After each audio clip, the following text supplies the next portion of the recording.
Good evening, baseball fans, and welcome to beautiful Flathead Field in the Flathead Valley in northwestern Montana, right next to the Rocky Mountains. My name is Scott Gladstone. So excited to have you along for the ride today as we have the first ever matchup at Flathead Field between the Glacier Range Riders and the Great Falls Voyagers. The Voyagers come in with a record of 15 wins and 9 losses. They're just a game and a half back of the Idaho Falls Chuckers for first place in the Pioneer League North. On the other side, the Glacier Range Riders.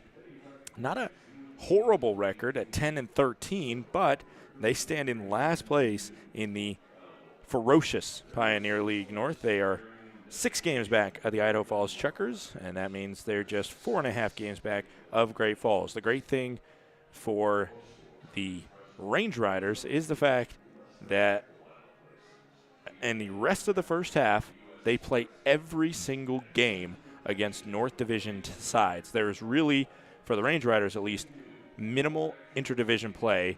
It is the start of their season where they went 5-1 against the Rocky Mountain Vibes, who they've had some interesting news come out of Colorado Springs that maybe we'll get to later in the broadcast.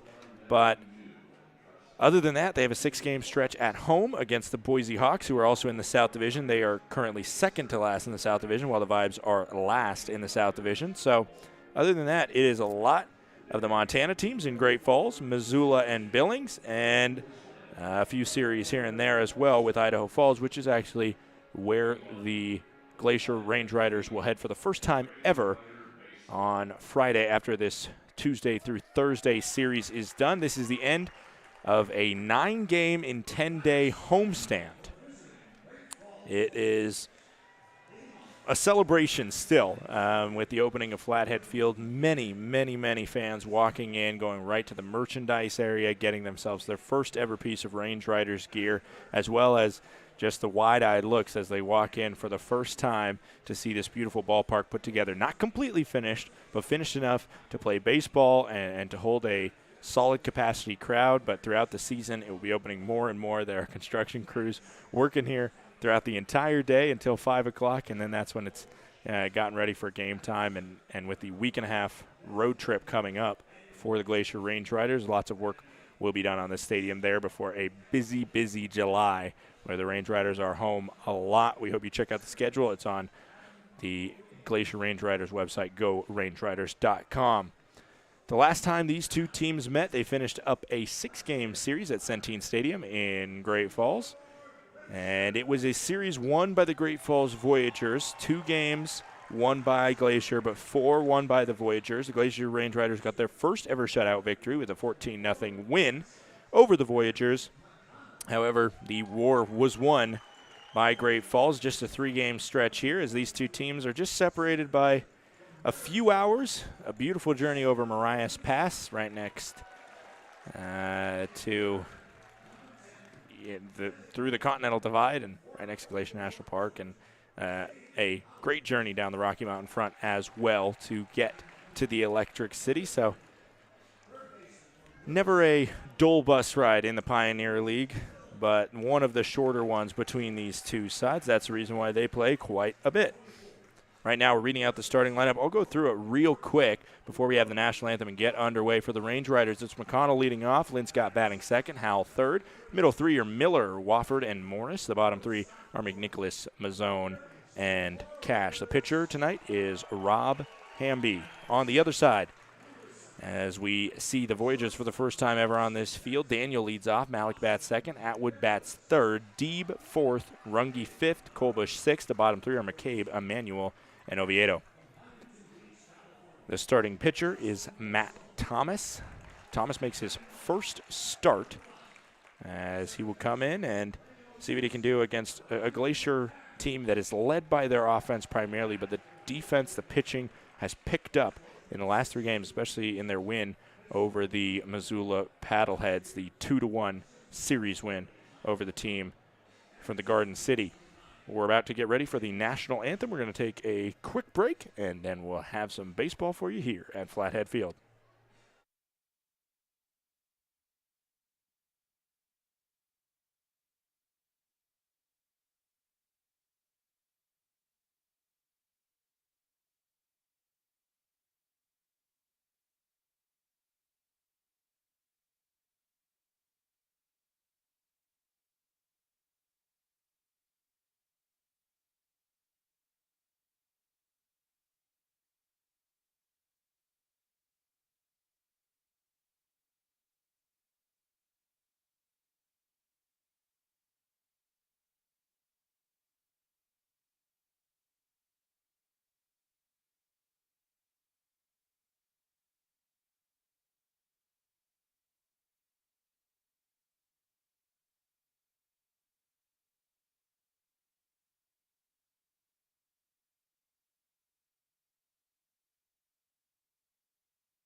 Back here at Flathead Field, Rob Hamby is the man out on the bump today for the Glacier Range Riders. He makes his second ever professional start. And for Hamby, didn't probably go exactly how he wanted to, but it could have gone a lot worse as well. He was the man with a big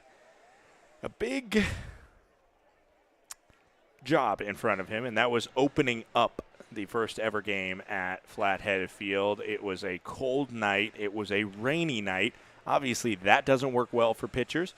And plus, the Georgia boy had never played a professional game, and so that was a whole other obstacle as well. Finished with a 13.5 ERA coming in now, 4 2/3 innings pitched. He has 2 strikeouts to 6 walks, which is really the biggest thing to talk about. And, of course, you can look at the cold as well as having some factor on that, as well as just the fact that the very veteran senior lineup, or the very veteran Billings lineup, jumped out right away. They hit a 2-run homer in the top of the first, and it was kind of tough sledding from there for Hamby. That game ended up getting called after 6 innings because of the weather.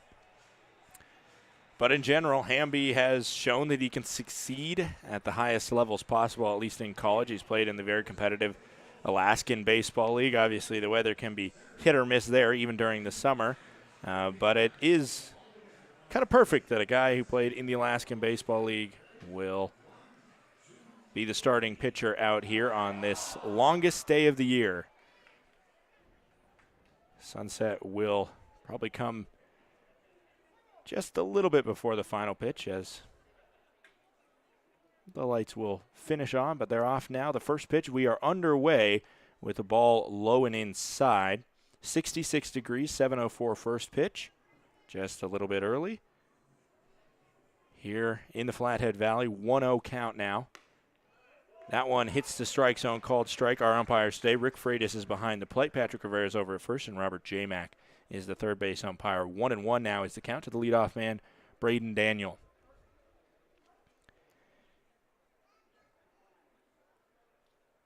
That pitch will miss away. Called ball. Count is 2-1 now with no outs. Top of the first, nobody on for Braden Daniel.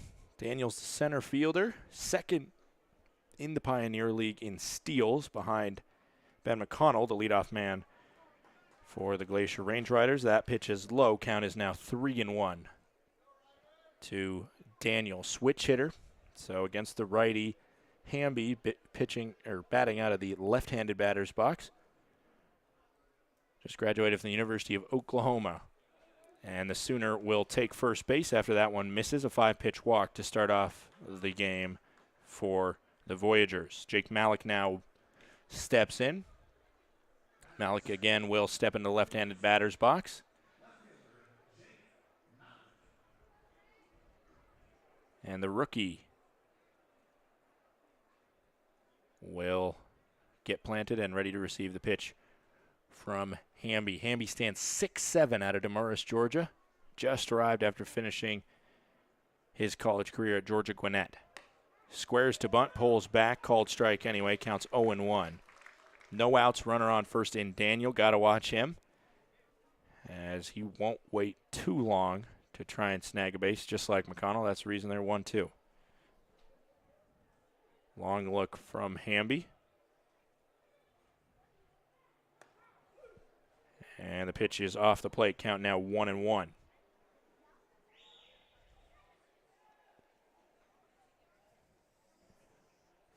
For Daniel on the season, 12 stolen bases, has been caught once though. And that one misses low and inside. Counts now 2-1, no outs, runner on first here. Top of the first, 0-0 between the Range Riders and the Voyagers. Hamby and the Range Riders are in their home whites. White jerseys, white pants, green lettering on the jerseys. That rifle green that is the primary color for the Range Riders. Red on the front numbers. Fouled back. Count goes to 2-2 for Malik. Malik on the year, 279 batting average. He's got 1 home run and 10 RBIs. 2-2 coming in with no outs and a runner on first. just underway here in the top of the first inning. Hamby fires. This one is popped up. It's going to curve out and would have hit off the building that will eventually be in beyond the left field foul area. But instead, it just falls beyond the concrete wall that is up. Foul ball continues it at 2-2.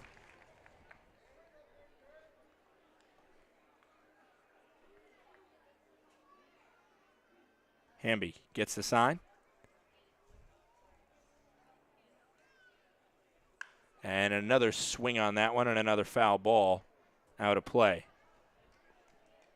For Hamby, already mentioned his number. That was his 7th walk of the year, only 2 strikeouts for him in 4 2/3 innings pitched.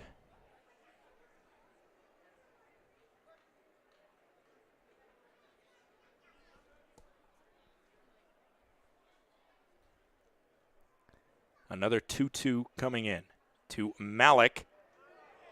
Ooh, the crowd wanted that one, but it just missed there. And now the count is full. Hamby in danger of walking the first 2 batters to put 2 on with no outs. 3-2 coming. Still on first is Daniel.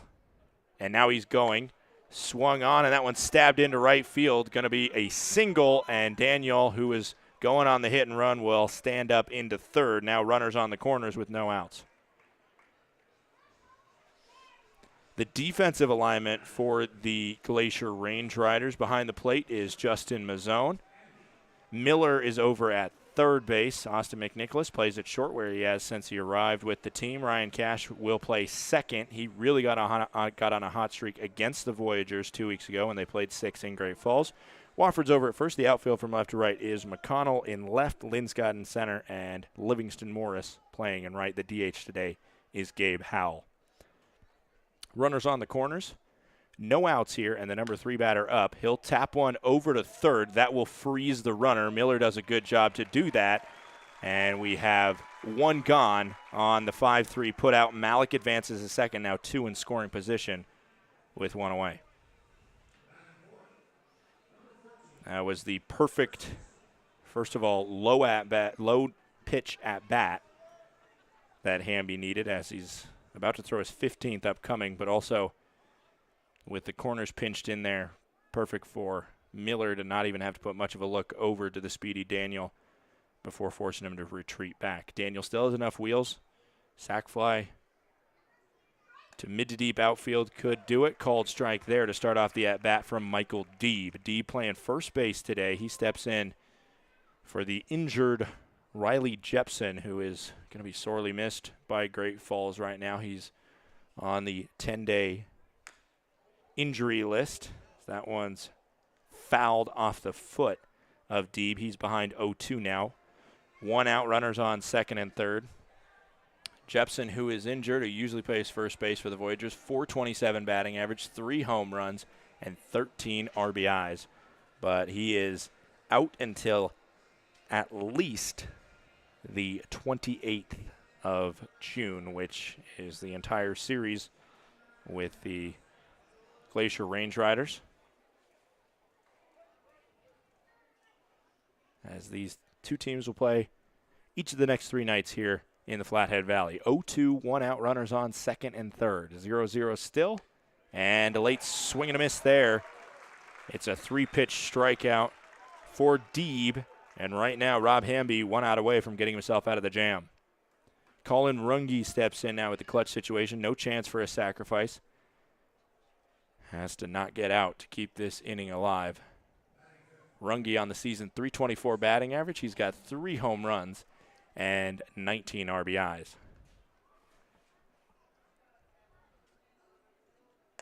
First pitch in the zone, called strike. Count is 0-1.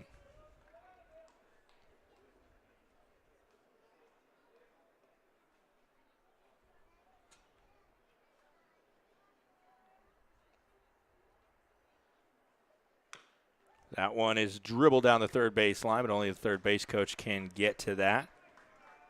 Foul ball makes it 0-2, 2 outs, runners on second and third. The coaching staff at the Great Falls Voyagers, Brandon Close is the pitching coach. Kate Sisler is the first woman coach in the PBL, and she is one of the assistants, and the head manager, Tommy Thompson.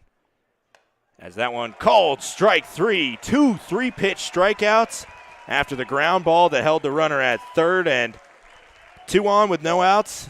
Not difficult enough for Rob Hamby. He gets out of the jam. It's still 0-0. We head to the bottom of the first.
Back here, bottom of the first, 0-0 after the Voyagers got 2 aboard but could not get any across. And the man on the mound for the Voyagers tonight to start is Matt Thomas. Thomas making his first start.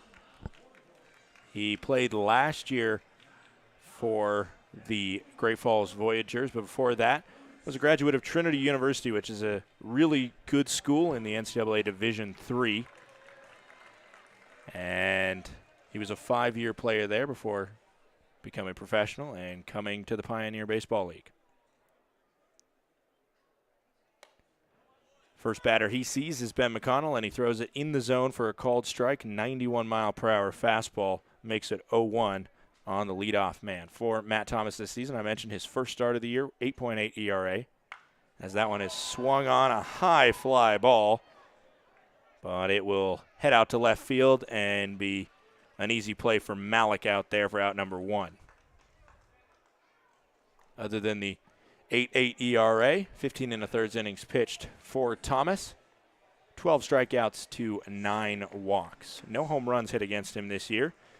Part of the reason of that is Centene Stadium is one of the most difficult places to hit a home run in the Pioneer League. Of course, there was a few Range Riders that did so in the 6-game stretch there. First pitch into Linscott is a called strike. Count is 0-1. A reminder of the lineup for the Range Riders. McConnell leads off. Linscott bats second. Howell's in the 3 spot. The cleanup man is Dean Miller. Wofford bats 5th. Livingston Morris is 6th. And the bottom 3 are McNicholas, Mazzone, and Cash.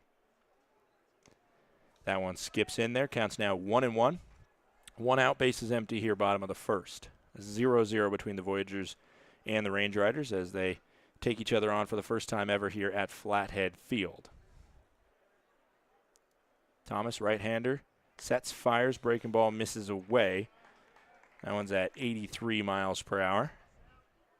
Most of those warm-ups that were fastballs coming in at the low 90s. And now a 2-1 with 1 out coming to Linscott, who has splashed on the scene since arriving a week ago tonight and playing his first game. As he swings on that one, hit to short, Atwood fields and throws low for the first baseman, Deeb, but bends down to get it. 6-3 has out number 2. Now Gabe Howell steps in. He's DHing today. Howell on the season, of course, he was in that opening series against Rocky Mountain where he absolutely torched the vibes in Colorado Springs. Since then, has cooled off quite a bit. 3.88 batting average, 5 home runs, all of those in Colorado Springs, and 24 RBIs for the Georgia Gwinnett man. Hits the first pitch to second, and it's thrown from Oviedo to Deeb for out number 3. So just a quick 7-pitch inning for Matt Thomas. It was 3 up, 3 down. We're 0-0 as we head to the second inning of play.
Back underway here in the second inning. It's a called strike to the number 6 batter for the Voyagers, Colbush. 0-1 misses outside. Now 1-1.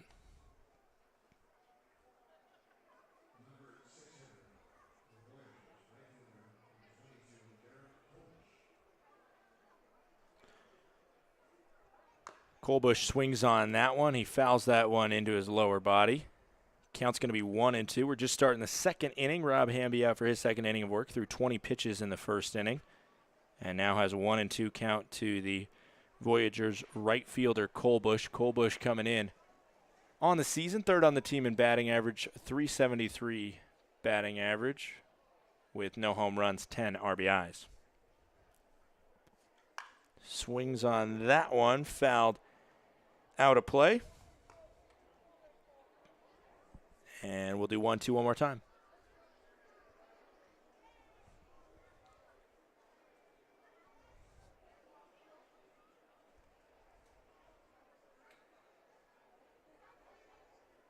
Hamby fires. This one is up.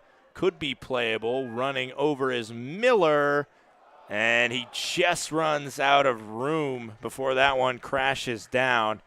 He was quite a bit worried about the mounds there, of course, that are elevated over there for the bullpen, and not able to navigate that much, as it might have been catchable, but really did not have much time to do so. So Colbush will be thankful for the bullpen over there as he gets another 1-2 with no outs and the bases empty here, top of the second in a 0-0 ball game.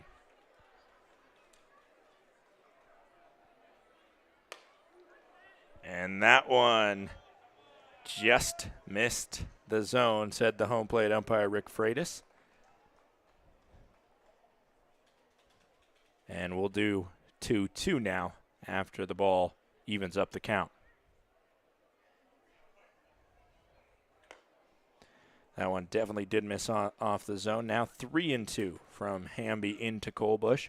Rob Hamby, of course, played with the Georgia Gwinnett Grizzlies this past year, but 2 years ago, he was part of the national championship squad.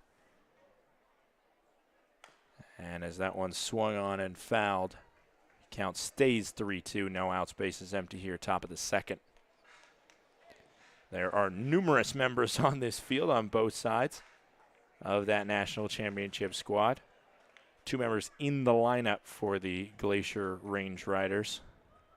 As that is swung on, another foul ball out of play, and right now, Rob Hamby's biggest enemy is the 2-strike foul balls. Voyagers have definitely been blistering him with that thus far. Nothing to show for across the board, though. 3-2, no outs, bases empty coming in. Swung on and missed, so he made Hamby work a 10-pitch at bat, but Hamby wins the battle, and a strikeout swinging is out number 1 here in the top of the second. Eddie McCabe comes in, DHing today. McCabe on the season, 408 batting average, no home runs, 15 RBIs. McCabe, among active players, is first in batting average, only behind Riley Jepson, who's on the IL. He sees a called strike for an 0-1 count.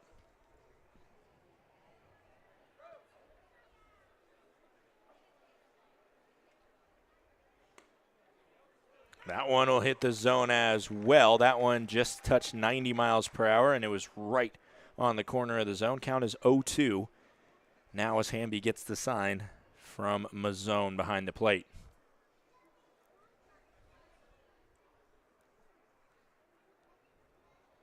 Breaking ball, couldn't get it to break soon enough. Couldn't get the call from the home plate umpire. And it was not far off from getting over the black.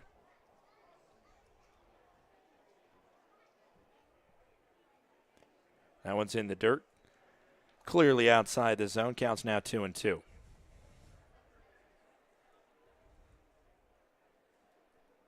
The other 2 national champions in the lineup from Georgia Gwinnett are Livingston Morris and Gabe Howell. Swung on and missed. Another strikeout from Rob Hamby. He's up to 35 pitches, but he's got 2 up and 2 down, both by way of the K in this top of the second. Now Nick Emanuel, the catcher, comes up.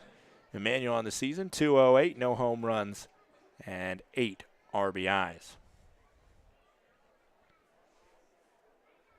Just a few days ago, the Glacier Range Riders dropped a catcher in Jared Fry, and he has been a journeyman around Montana. As that one is laced to the second baseman, Ryan Cash, for a 1-pitch out there. Sorely needed by Hamby, but he's still got a goose egg on the board. We'll see what Thomas can counter with in the bottom of the second. Still 0-0 between the Voyagers and the Range Riders.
Back here, bottom of the second, it's 0-0 between the Great Falls Voyagers and the Glacier Range Riders.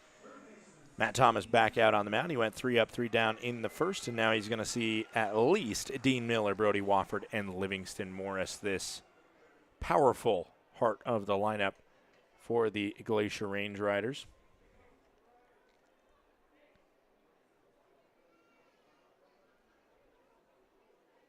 First pitch is thrown outside. 82-mile-per-hour breaking ball is a 1-0 count now. Thomas just 8 pitches in that first inning. Got through it quickly. And now this one is fouled back and out of play. 1-1 now. Miller on the season batting .355, 3 home runs, and 19 RBIs. 1-1, bases empty, no outs, bottom of the second. Coming in now from Thomas to Miller. That one is low, and it misses the catcher's glove entirely for a count to be 2-1 now. For Thomas, I mentioned he was a D3 player at Trinity in Texas, which is in the Southern Collegiate Athletic Conference. 5-6 record for him in his collegiate career. A 6.24 career ERA as that foul ball makes it 2-2.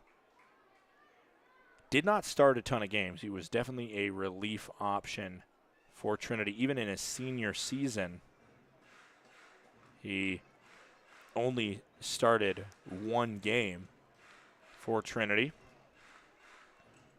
but came on and was used for about a 2-inning outing usually when he would come on in relief. Did make 16 appearances, which is a workhorse season for a D3 player. That one will miss low and away. Now we got a full count between Miller and Thomas. So only made 5 starts in his entire career. This is just the 6th start since graduating high school for him. And playing his summer league ball, he played both in the Valley Collegiate League as well as the New England Collegiate Baseball League. And neither of those leagues, either with Staunton or New Bedford, he did not make a start. And that one will miss low and away. And another one that missed the glove of the catcher entirely. Maybe something to be a little bit concerned about, as Nick Emanuel, the catcher, was not trying too hard to get to those. But if that happens against Wofford here, then Miller is going to be able to advance a base or 2 off those. Brody Wofford steps in now. He'll see Thomas for the first time. The first batter to reach against Thomas after we went 3 up, 3 down in the first. Miller was running on the first pitch there. This is the most aggressive base running team in the league thus far in the Glacier Range Riders. A big part of that is Nick Hogan's play style and his influence on the team from how he played as a player himself. 0-1 is the count now. Miller will be able to advance on this one because it will get right over the glove of Atwood. And now Miller is rounding towards third, and Brody Wofford is in with a double. Brody Wofford laced that one over the head of the second baseman. It did not get all the way to the wall in left center, but by the time Malik, the left fielder, could catch up to it, Wofford had a head of steam rounding first. And now we got runners on second and third, no outs, and Livingston Morris trotting up to the plate.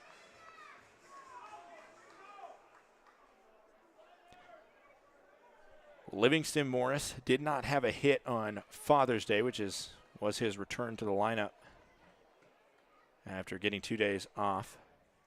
And he goes swinging for the fences on the first pitch, does not come up with anything, and the count goes to 0-1. With no outs. For Morris, despite not getting a hit on Father's Day, still leads the team in batting average. .439, 3 home runs, and 9 RBIs for the man who made his debut in the first game that the Range Riders played in Great Falls. Foul ball makes it 0-2 now on Livingston Morris.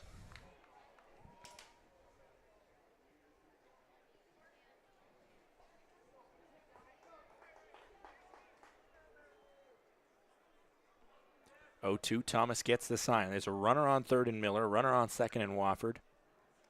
No outs here, bottom of the second. 0-2 coming into Livingston Morris. That one misses away, and it will get by the catcher. And I believe a wild pitch scores the first run. Miller comes 90 feet home. Wofford moves up 90 feet to third. 1-0 is our score here at Flathead Field. Miller reaches on a walk. Wofford gets him to third on the single, and then he scores on the pitch that got by the catcher.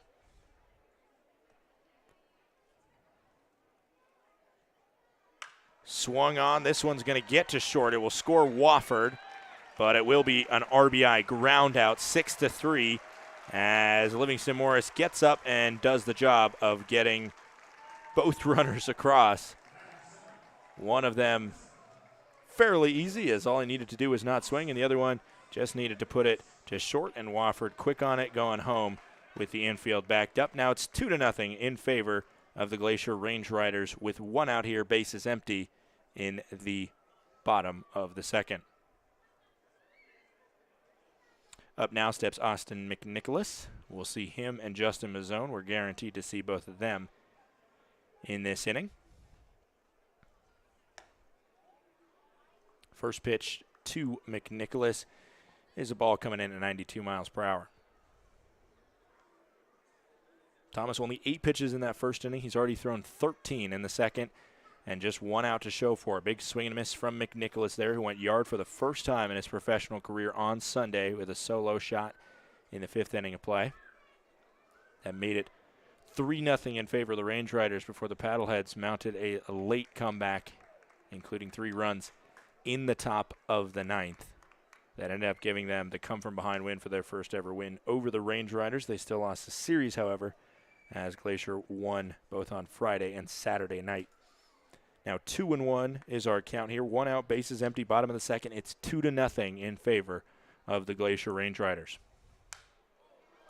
Swings on that one. That one's stabbed over, and it hits the netting above the dugout of the Voyagers. Count now 2-2 after the foul ball evens us up.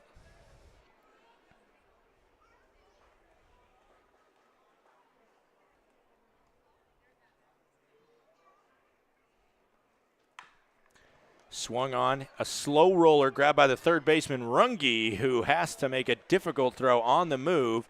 But even though the throw skipped off the turf, Deeb scooped it up successfully, and now there's 2 gone, 5-3 ground out. Brings up Justin Mazzone.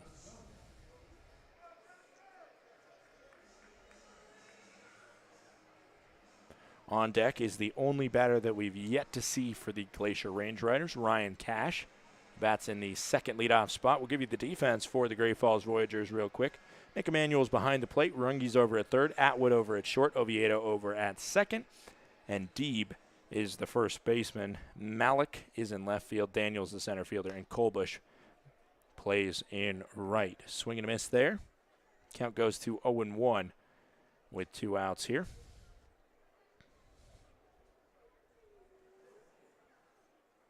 Now the 0-1 comes in. This one is hammered out to right center field, but it will be Daniels to camp under. He grabs that one for out number 3, but it was the first 3 batters that put 2 on the board.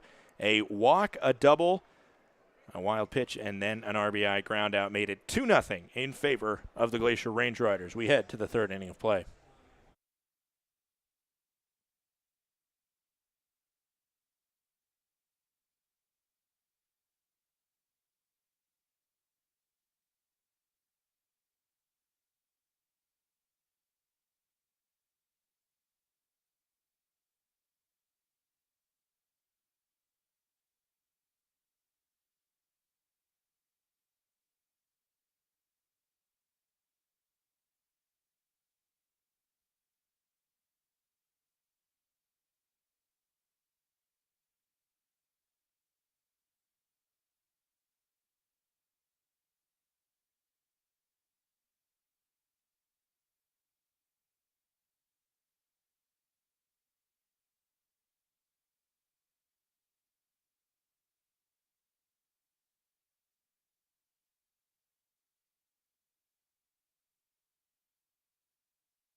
We are back here in the top of the third. It's 2-0 in favor of the host Glacier Range Riders. Adam Oviedo, the number 9 batter.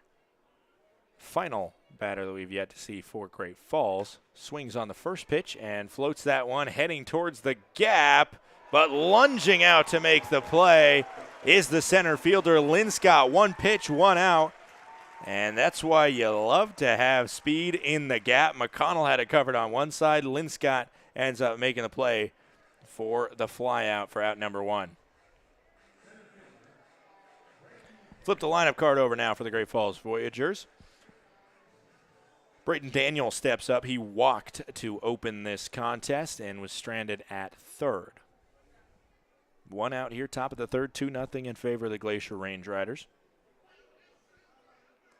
First pitch to Daniel, misses low and inside, just off the tops of his shoes at 86 miles per hour. We're 1-0.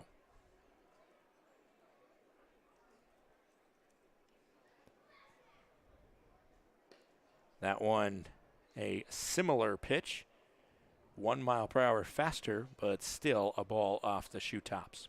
2-0 now, one out, bases empty, top of the third here.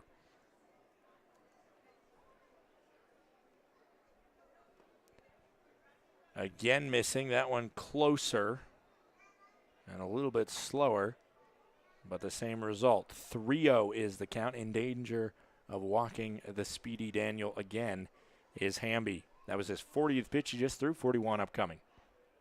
Get me over pitch, does exactly that. Smacks into the zone for a called strike. Count is 3-1 now with one out and the base is empty.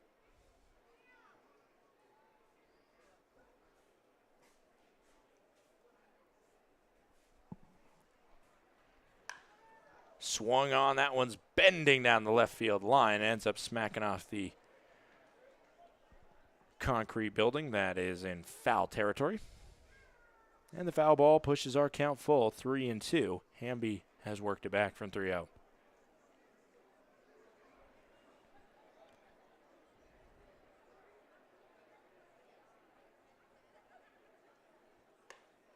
Thought about going, did not go. And it is in the zone for strike 3. Rob Hamby works back from 3-0, throws 3 straight strikes, and he's got 2 down with the bases empty in the top of the third. Now Jake Malik coming in. Malik ripped a hard grounder into right field. His first time up, that advanced Daniel to third before he ended up getting to second on a ground out and was left there in the top of the first. Now trying to start something with 2 outs. In the left-handed batter's box. First pitch swinging, and he shoots that at his own dugout. Has a couple players flying out of the way, but luckily it just ricochets back onto the field of play and not off somebody. Foul ball makes it 0-1. 2 outs here, bases empty, top of the third. It's 2-0. Glacier leads Great Falls. The 0-1 coming in to Jake Malik. Swung on, this one's a fair ball over to that side. Rob Hamby covering first, not able to get there in time. Malik beats out a potential 3-1 ground out with an infield single there. Hamby just a little bit of difficulty coming off the mound there, as that one was a straight shot to him. That was something actually I remember specifically in his first game. Here, when he made the start last Tuesday, there was a situation where he didn't cover first after Wofford went down to try and get a ball. That one's floated up into the air, and a high pop fly to center field is going to be gathered by Linscott for out number 3, so it won't come back to haunt him. Hammy's going to be frustrated with himself because he knows what he should have done there, but he throws the right pitches to get out number 3, and all is forgotten. Still a 0 on the board for the Great Falls Voyagers. We head to the bottom of the third. It's 2-0. Glacier leads.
The final batter we've yet to see for either side is Ryan Cash. Ryan Cash playing second base, batting in the second leadoff spot today, and he's got plenty of speed to back that positioning up. He lit a fire when he showed up in Centene Stadium.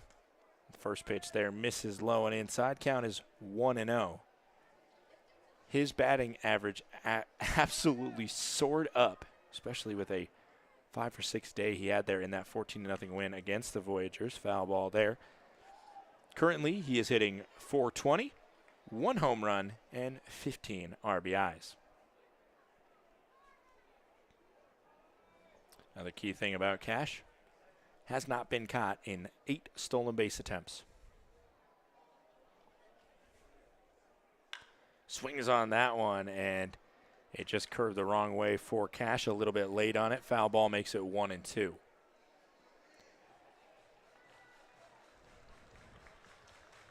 He's not going to blow you up with extra base hits, at least not at this point. Just 2 doubles and 1 home run. But he has found a way into this lineup with that batting average as well as the fielding percentage at second base. .978 fielding percentage for him. Just 2 errors on the season. Playing an infield spot that gets a lot of action. Fouls that one back. One of the big reasons behind the fact that he has such, and I don't want to jinx him here at 1-2, but behind the fact that he has such a high batting average is he knows how to get contact, stay alive in an at-bat, and put one into the field of play. Just 3 strikeouts for Ryan Cash on the season. That one will skip off the glove of the catcher, and it will be outside the zone. Count is 2-2 now to Cash. Very good eye, fielding and batting for Cash.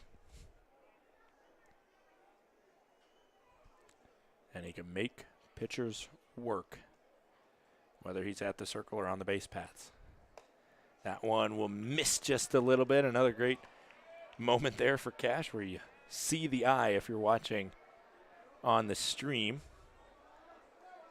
Probably a handful of you listening back home in Great Falls that are piped into our broadcast here, and we welcome you. Hope you enjoy the show. If you want to watch, you can feel free to go online to the Glacier Range Riders YouTube channel and see a visual there as well, and it will still be my voice. The pitch there missed away, and it is ball 4, a full count walk for Cash. Starts off the inning. For Cash, that is his 8th walk of the year, an 8-3 strikeout ratio now for the Glacier Range Riders second baseman. And speaking of making a pitcher work on the base paths, which I said he can do, he has already done that as Thomas fires over to first to keep Cash honest there. 2-0 here, bottom of the third, no outs. And the first pitch coming into the leadoff man, Ben McConnell for the Range Riders. Thomas kicks, fires, squares to bunt, pulls back. And I thought he might have still been square when that ball came through, but home plate umpire said he did pull it back just in time. Count is 1-0 with no outs and Cash on first. Don't expect Cash to wait around too long. He does pick his spots when he steals bases, not as brazen as Ben McConnell. Does not go there. That one smacked down the third base line, but it drifts just foul. Easily 2 for Ben McConnell if it stays fair, but instead he'll have to see a 1-1. McConnell on the season a .341 batting average, but the on-base percentage from him .462. I've already mentioned it before. He leads the Pioneer League in stolen bases. 16 successful swipes, just caught once, as that one will miss inside. And he got a bluff out of the catcher. Emmanuel throws to second. Cash did not go, but he just bluffed his steal there, and he got Emmanuel to throw.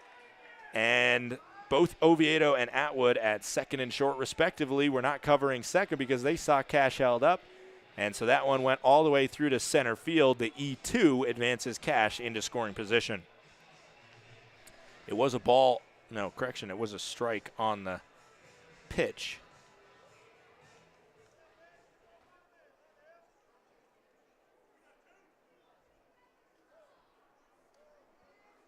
So now a 1-2 with Cash dancing at second. Pitch to McConnell misses. Counts now 2-2. Runner on second. Nobody out here. Bottom of the third inning. It's 2-0. The Range Riders lead the Voyagers. Thomas threw 8 pitches in the first inning. He's already over that in the third. And he well blew over that in the second, allowing those 2 runs. One of those goes down as earned, one unearned because it was called a pass ball on the catcher, Emmanuel. 2-2 pitch coming into McConnell. That one's in the zone. Correction, it was a ball on that error by Emmanuel. So that will be a 3-1 pitch that hits the zone. Now we go 3-2.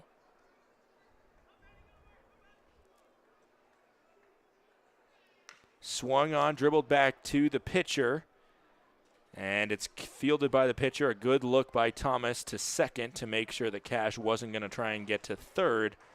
And a productive out grabbed by Thomas and the Voyagers defense. Runner stays at second. Now 1 out here in the bottom of the third.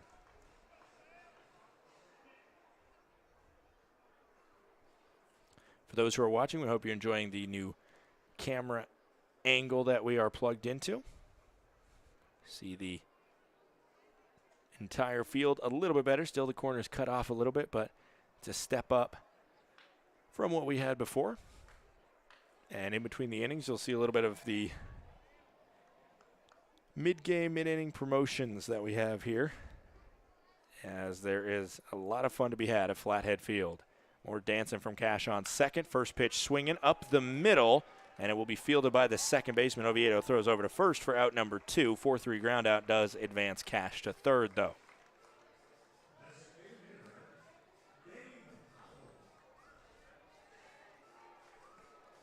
Gabe Howell now in. A chance to add to his impressive RBI numbers. Tailed off a little bit, of course, Colorado Springs. He absolutely exploded in terms of RBIs, but he still has a big number at this point in the season, 24 ribbies for Howell, batting in the 3-hole today. First pitch does not swing, and it's in the zone, called strike 0-1. No sacrifice opportunity here. Speedy Cash is at third, but his speed won't matter. It's just for Gabe Howell about staying alive, not getting out, because he's got to get some sort of hit or at least a walk to pass the bat to the next batter. 0-1, 2 outs, runner on third. Pitch in, breaking ball just a little bit high. Called strike. Breaking ball for Thomas is at about 79 miles per hour there. Counts now 1-1. Howell 0 for 1 today. He grounded out to second base his first time up. That one swung on. Foul ball is going to be out of play. Thomas has thrown 44 pitches. Next one will be 45 for him. Trailing 2-0. Only one of the runs earned against him. Still, despite 2 against him, he's thrown 2 less pitches than his counterpart, Rob Hamby, who has utilized a lot of the at-bats and, of course, got out of a jam with runners stranded on second and third. The 1-2, thought about it, did not go, and it's a called strike 3 by the home plate umpire. A 91-mile-per-hour fastball catches the corner of the zone and strands the runner Cash on third. 2-0. We head to the 4th inning of play.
Back here, top of the fourth inning, it is a 2-0 score in favor of your Glacier Range Riders.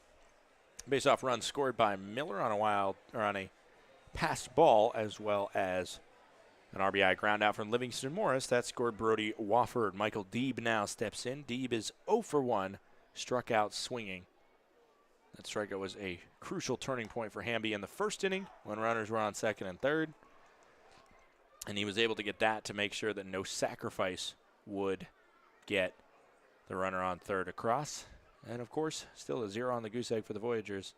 Still a 0 on the board, I mean. This one hit over to second. Cash fields. Cash throws. And like Butta for out number 1.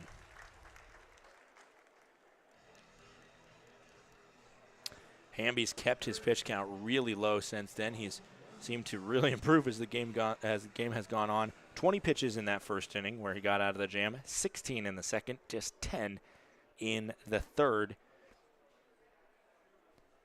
And now the first pitch in there just misses up and in.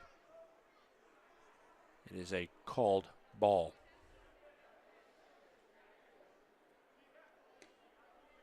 That one will hit the other side of the strike zone as he couldn't hit it up and in, so he just taps the zone low and away. 1-1, 1 out, bases empty, 2-0. The Range Riders lead. Swung on over to third. Miller fields off 2 hops. He throws across. Wofford has to go low and make sure that doesn't skip the dirt, but Wofford handles it just fine on the throw from the versatile Dean Miller. Almost called him. I almost combined versatile and Dean and called him Decetile, which is a candidate for a nickname, but just a little bit too much of a mouthful and not clean enough for me. 2 outs now. 0-0 count coming in. And the first pitch to Derek Colbush will miss up and away. Counts 1-0 now with 2 outs, the bases empty. Struck out swinging the first time up to Derek Colbush.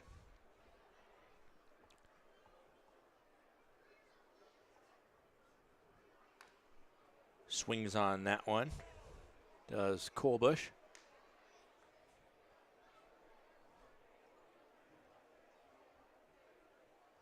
For the most part, while Nick Hogan and the Range Riders, they dip into the NAIA pool so much, as we got a heavy shift on for Colbush as he swings and misses on that one. Count goes to 1-2 now with 2 outs.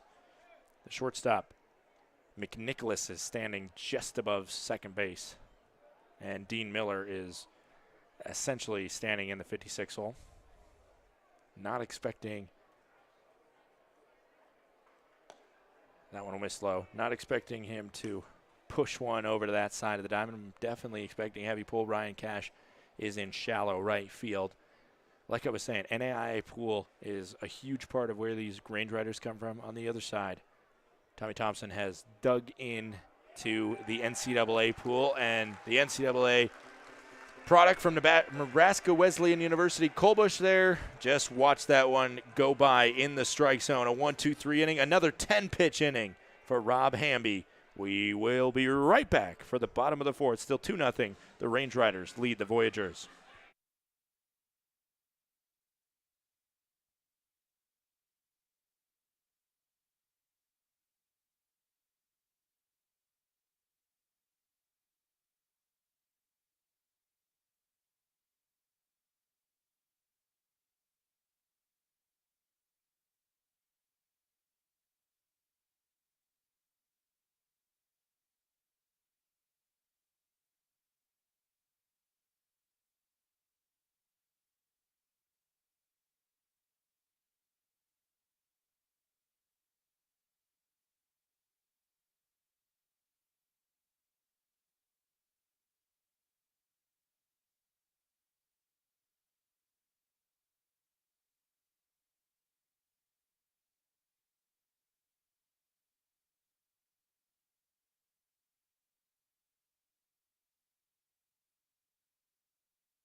Dean Miller leads off the 4th inning as he did in the 2nd. And that worked out pretty well for Dean Miller. He drew a walk, got to first, got to second on the Brody Wofford double, and then got home on the passed ball to score the first run of the ball game. It is 2-0 here because of his run as well as Wofford's. First pitch swinging. This one's dribbled down the third base line. Runge has to come in. Barehanded play. Got him at first. The crowd, I don't know if they're voicing displeasure because they just are bummed that that didn't get a hit. If they're trying to mix their amazement with Runge's great play over at third to barehand that one and fire it over to first, or maybe if they had some disagreements about whether it was safe or out, but you got to tip your cap to Runge there. What a fabulous play by the Voyagers' third baseman. The only way to make that, I mean, it was a split-second difference between out and safe at first. If he would have put that in his glove, as that one misses the zone to Wofford, count goes 0-1. If he would have misses the zone to Wofford, or I mean, I don't know what I'm saying. If he would have missed and put that one in his glove, he would not have had enough time to get Miller over at first, which I've mentioned before. He's a big, heavy hitter, but he can move when he gets boogieing down the line. 1-1 is the count now. 1 out, bases empty for Brody Wofford. Doubled in his first time up. Check swing there. Appeal over to third, and the third base umpire, Robert J. Mack, said he went. Count is now 1-2 after what goes down as a swinging strike.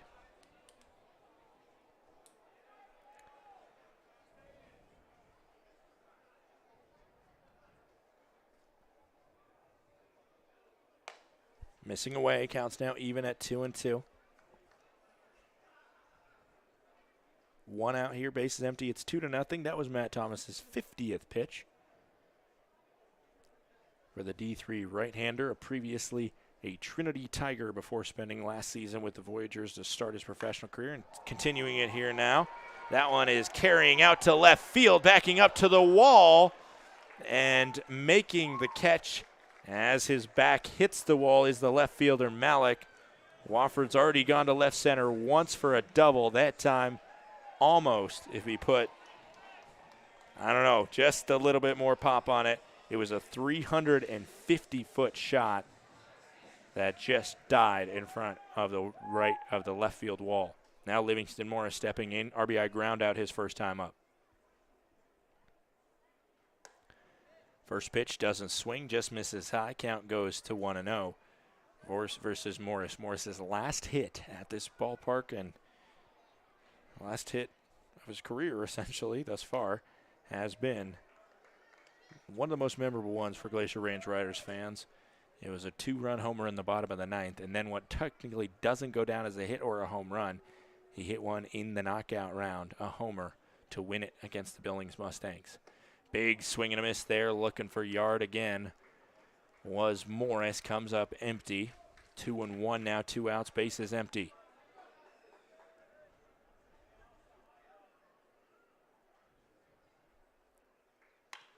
Swings on that one and cracks that one, but foul.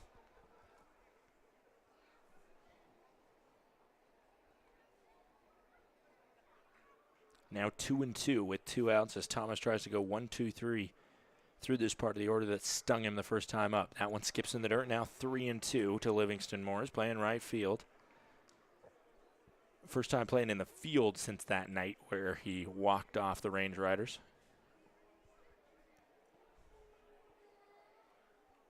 The 3-2 coming into Livingston Morris. Misses low. Morris will earn a walk to break up a 1-2-3 inning. Austin McNicholas now stepping up. Austin McNicholas, already said it plenty of times before. Austin from Austin. The Texas native played originally for his hometown Texas Longhorns before transferring and finding a lot of success with NAIA LSU Shreveport before signing his first professional contract, coming here. And on Sunday, a milestone moment for him, hitting his first career home run over the left field wall. That one skips in the dirt. Good field, and the throw down to first is in time for the out. The snap throw down there from the catcher, Emmanuel. He's had an error in a pass ball today, but he makes up a little bit for that with a great play and a great throw down there to catch Morris cheating just a little bit off the bag. It's not a 1-2-3 inning, but facing the minimum is Thomas. We'll be right back for the 5th inning play. Still 2-0, the Range Riders lead.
Top of the 5th here. It is Rob Hamby back out on the mound. 56 pitches thrown by Hamby. It is officially the longest outing of his professional career. Eddie McCabe leads off at 7-8-9 this half inning for the Voyagers. McCabe, Emmanuel, and Oviedo.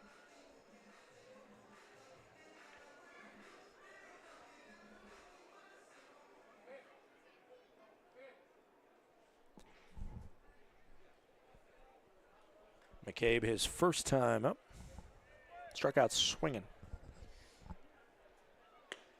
First pitch there, misses low and away. Count is 1-0. We are in the top of the 5th inning here, almost halfway through this contest.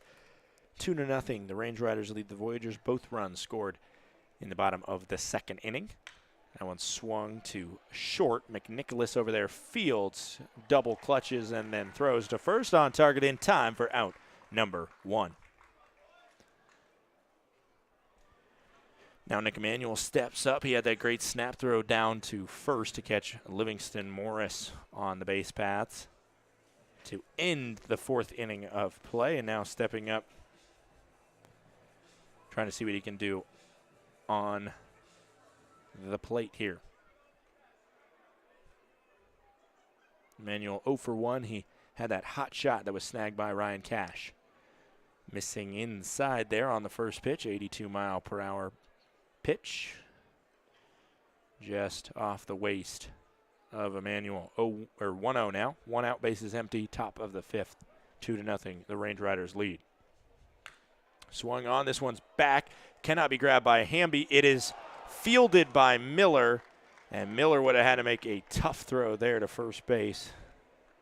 I believe what would go down as a hit there for Nick Emanuel, as Hamby, all 6-7 of them, and then he's boosted by the mound below him, of course. Still hopping to try and get to that one and could not get it. A tough hop for Hamby, and that breaks up his streak of not allowing a hit since the 1st inning.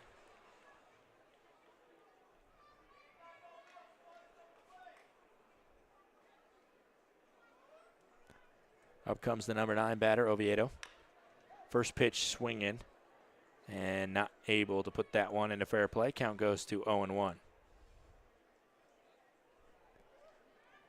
Will go down as the 2nd hit of the ball game for the Voyagers, I believe. Counts 0-1 now. 1 out. Oviedo the first time up. Flied out to center field. That one misses low. Good snag by Mazzone behind the plate. Counts now 1-1.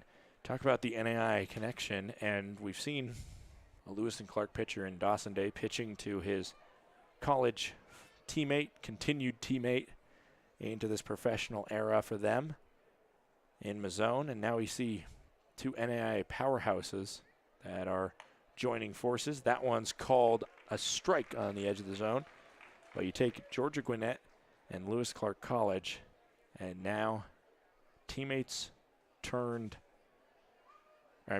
turned teammates, I guess. And then on the other side, a guy in Miles McKissick that was Rob Hamby's roommate, now playing on the Voyagers against him. Swung on and missed. And a big strikeout there for Hamby. And there's two gone in the top of the fifth. Miles McKissick is not in the lineup. But just talk briefly with Hamby. They haven't really talked about the situation if they go up against each other. But I'm sure both of them would love bragging rights over the other. Called strike to start off the at-bat against Braden Daniel, who is 0 for 1 today with a walk and a looking K.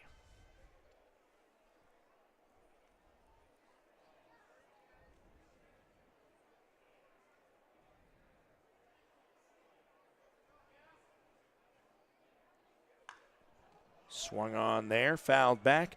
Now 0-2 from Hamby coming to Braden Daniel. 2 outs, runner on first here, top of the fifth. 2-0 the Range Riders lead.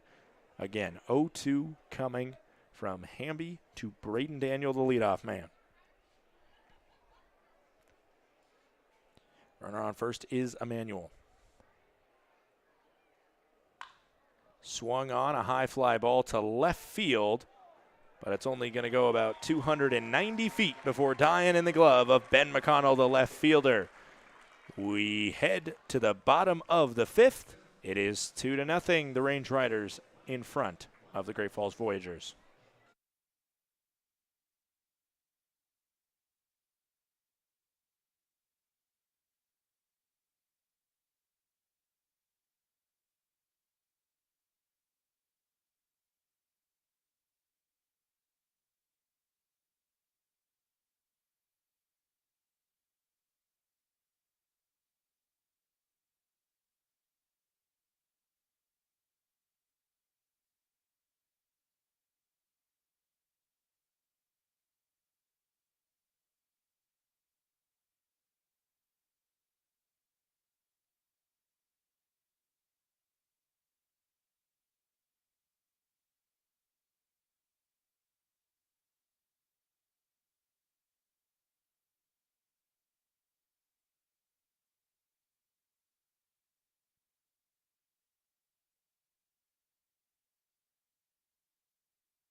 Bottom of the fifth here, it is Matt Thomas back out on the mound. He's thrown 58 pitches.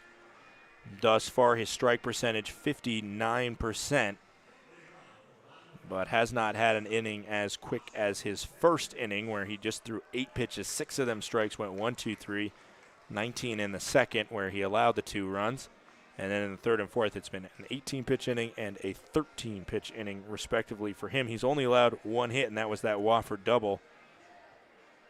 The first batter who he will see is the number 7 batter, Austin McNicholas, whose at-bat was ended when Morris was thrown out at first base. First pitch in the zone, called strike. And that one was right down Main Street to make it 0-1. 2-0 is our score here, bottom of the fifth inning. Only 1 hit allowed by Matt Thomas, only 2 allowed by allowed by Hamby against Great Falls, as that was scored an error in the last inning. 1-1 coming in now. And it Misses low and away. Counts now 2-1.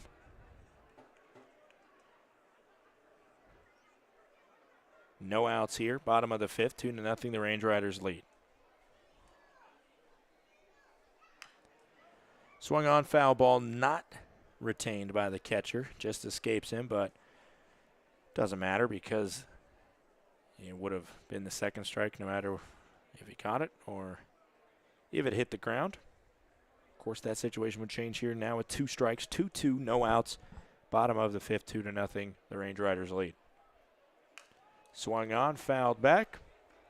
We'll do 2-2 one more time.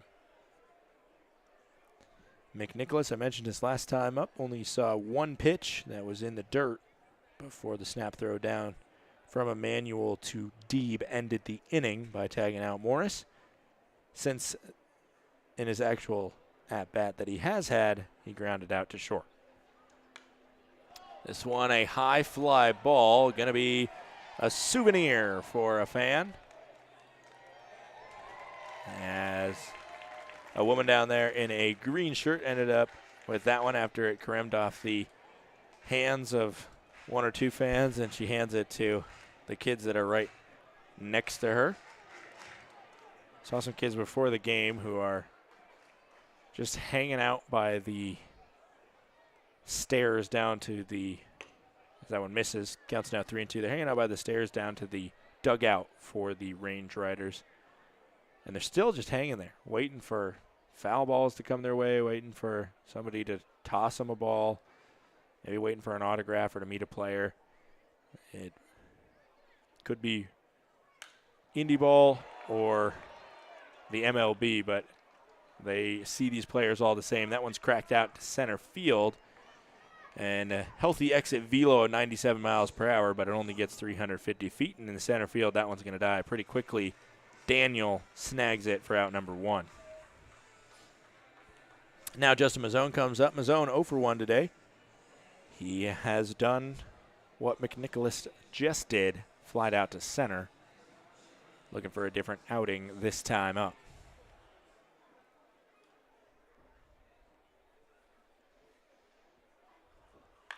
First pitch swinging, a high fly ball. But it ends up getting out of play. Count goes to 0-1.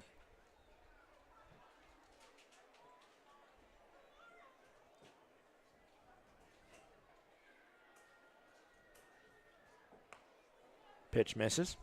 Count goes to 1-1. Matt Thomas still working now. About to throw the 10th pitch of this inning. He's thrown 67 total.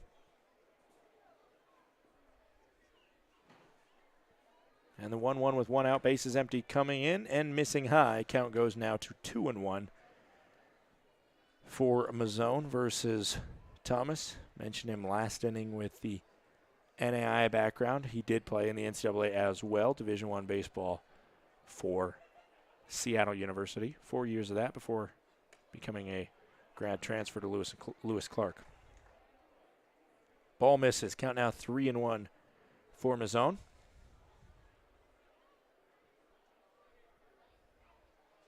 Matt Thomas sets and readies to throw his 70th pitch.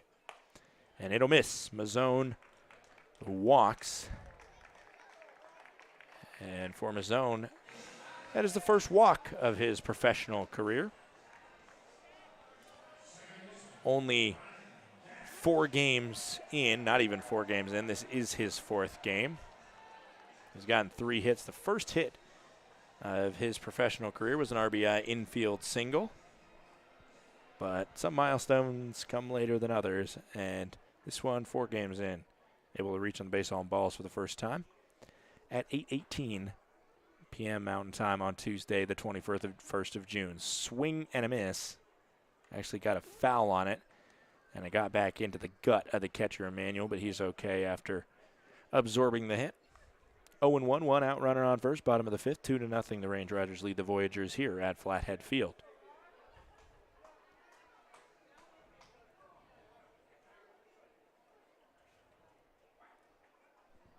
Pickoff attempt over to first. A delayed tag applied. Deeb just keeping him honest. Cash's first time up, walked, ended up getting all the way to third, but was stranded there. 0-1. McConnell on deck. And that one's swung on by Cash, fouled back. I already mentioned all of the positives with Ryan Cash. The .456 on base percentage. Just adding to that list. That was his 8th walk of the year. He's just above the middle for the team. Number 1 is Gabe Howell with 16 walks on the year. Foul ball. And you're getting a little bit of the Ryan Cash treatment right now with those 2-strike foul balls. Let's see if he can do it again or what he can sniff out on 0-2 with 1 out and a runner on first.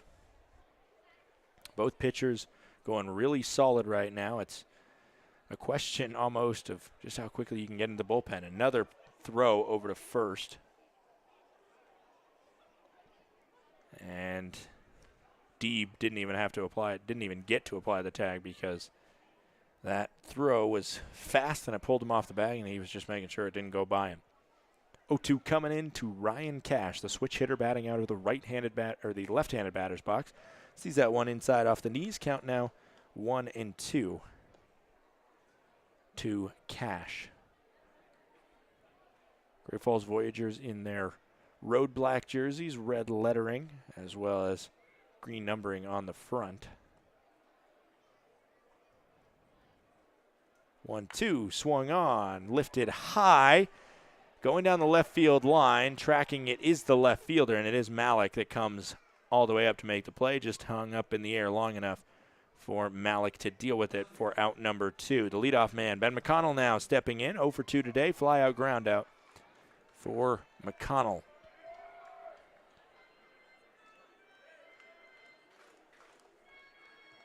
.75 pitches under Matt Thomas's belt now in his first start of the season. And actually, let me amend that, the first start of his professional career. Had to double check and make sure last season he did make 26 appearances for Great Falls. However, did not start a game, finished 6. But did not start a single one. Check swing there. Does not go. Appeal over to the umpire on the base paths, who is in no position to make any better of a call there. Says he does not go. Count goes to 1-1, 2 outs. Runner on first is Mazzone. Did not have any saves last year, coming out of the pen 26 times for Great Falls, but in his senior season at Trinity had 7 saves for the Tigers. And now we got Mazzone caught in the pickle. It'll be 3 throws, now 4, and Mazzone's going to go to the ground before being tagged out. So for the second straight inning, a runner ends the inning by getting tagged out. And not going to be happy with that is Nick Hogan, but his team still leads 2-0 as we head to the 6th inning of play.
Back here in the top of the 6th inning. It's 2-0. The Range Riders lead the Great Falls Voyagers. Thank you all for tuning in. Scott Gladstone here bringing you Pioneer League Baseball from beautiful Flathead Field.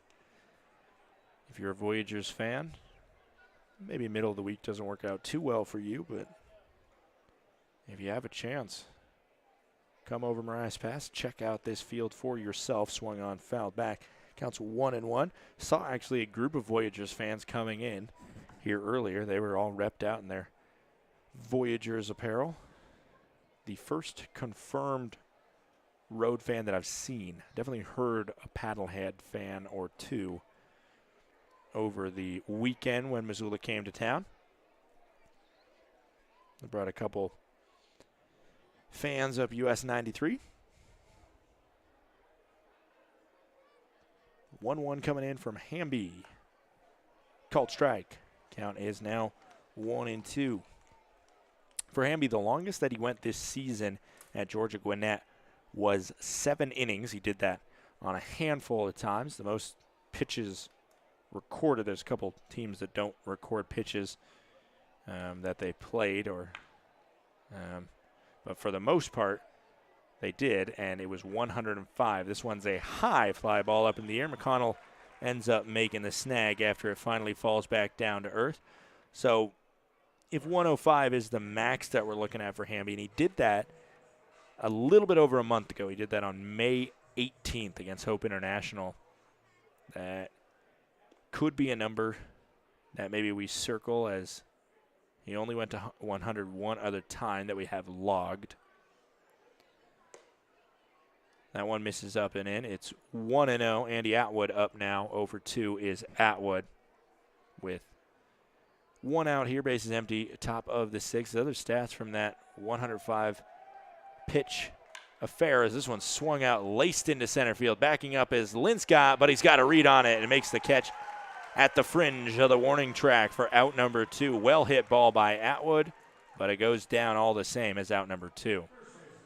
Other stats from that Hope International 7-inning outing, if I can get to it before Michael Deeb comes up here. 7 innings pitched for him, 5 hits allowed, 1 run that was earned. He had 2 walks and just 4 strikeouts.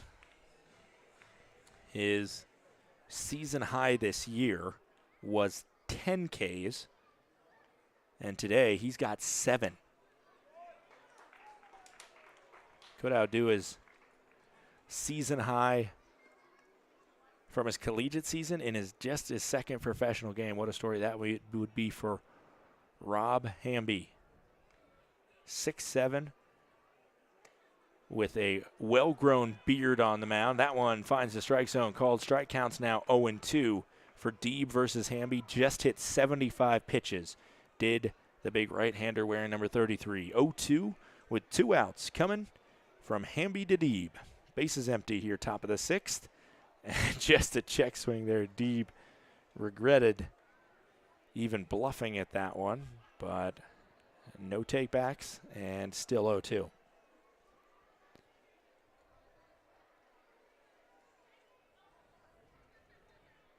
Deeb most recently played for the Tully Monsters.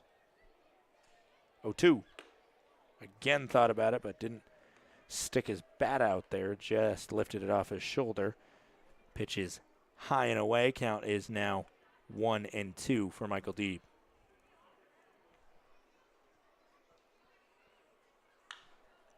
Swung on a high fly ball, and it goes up and over the bullpen area, which is a good point to make for me that there is a right-hander warming up in the pen right now for a Glacier. There were 2 new additions to the roster this morning after 2 pitchers were traded away yesterday. Another late swing popped up. Mazzone thought about it. Mazzone does not make the snag, and it ends up in the crowd. And a fan runs out there, retrieves it, and then gives it to the fan that I think it might have caught a piece of over there. Gets an ovation from the crowd. 1-2 coming in from Hamby to Deeb, who's over 2 today as the first baseman. Late swing, and again put out of play. We will do at least one more to Michael Deeb. Deeb played 2 years of college ball at the MEAC school, Bethune Cookman. 1-2 in the zone. Breaking ball at 73 miles per hour. Hamby with his 8th strikeout of the day. We're through 6, at least the top of the 6th. We'll be right back for the bottom half of the frame.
We got a new pitcher on the bump for the Great Falls Voyagers. The day's done for the starter, Matt Thomas, but they hand the ball off to a pitcher who has not given up a run. He's the only Great Falls Voyager pitcher that has not given up a run.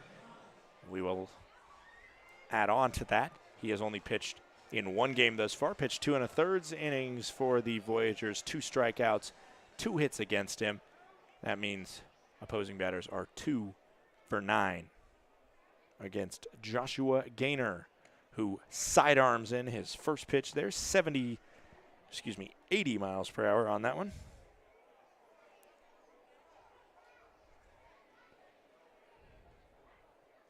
Another funky sidearm. That one's lifted to shallow center field. Getting a beat on it is Daniel in center. And he makes the snag of Ben McConnell's fly ball for out number 1. Leadoff man to leadoff man. 1 gone to the bottom of the 6th. Nobody out here now.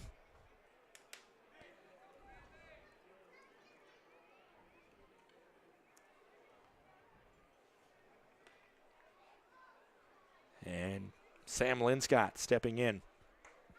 1 out. Bottom of the 6th. 2-0. The Range Riders lead the Voyagers. First pitch hits into the zone. A delayed strike call by the home plate umpire Rick Freitas. Counts now 0-1 from Gaynor to Linscott.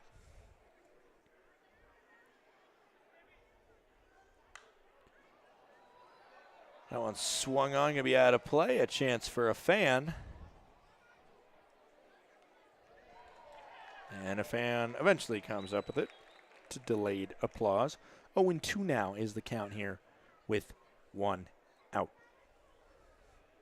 Linscott about to receive the 0-2.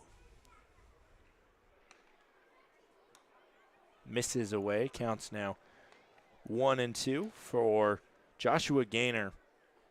He played 3 years, at least appeared in 3 different seasons for the Long Island Sharks.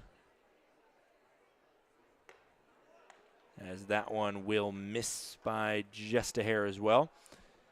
He was an LIU player, as well as somebody that appeared for 2 years for the St. Cloud Rocks, which are in the Plains division of the Northwoods League. And did play 1 year for the Hamilton Joes in the Great Lakes Summer Collegiate League.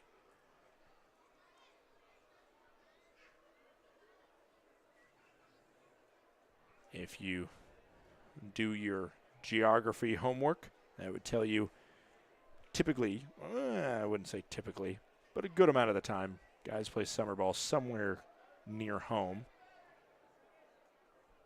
That's actually, I have no stats to back that up. But you look at those and you assume, especially the first year where you play summer ball, usually that's closer to home. So looking at the Great Lakes League, thinking he's an upper Midwest kid, and he is from Parma, Ohio. This is a high fly ball. Second baseman Oviedo's under it, and snags the pop out for out number 2.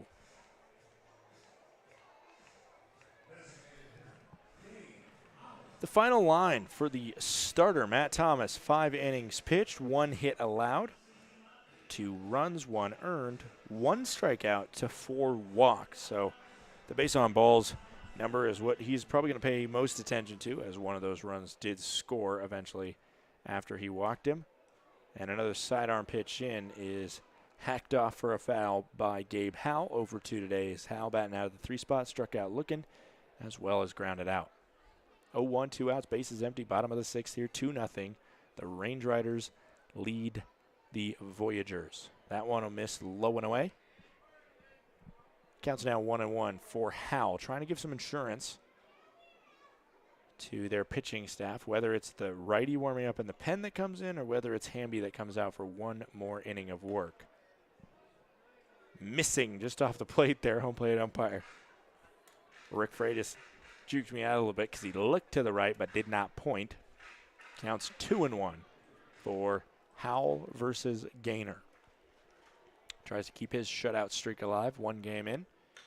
Swung on. That one's hit beyond the dive of the shortstop Atwood. A base hit by Gabe Howell is just the 2nd hit of the day by the Glacier Range Riders. And it puts him on first with 2 outs.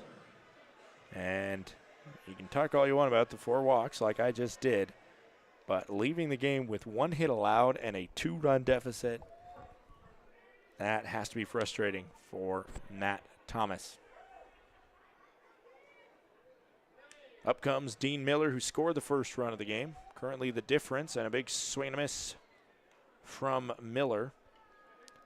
Especially with sidearmers, you see a fair amount with the first couple batters. If they don't adjust quickly, it can take a minute. Either they come out and crack a sidearmer right away, or it takes a while.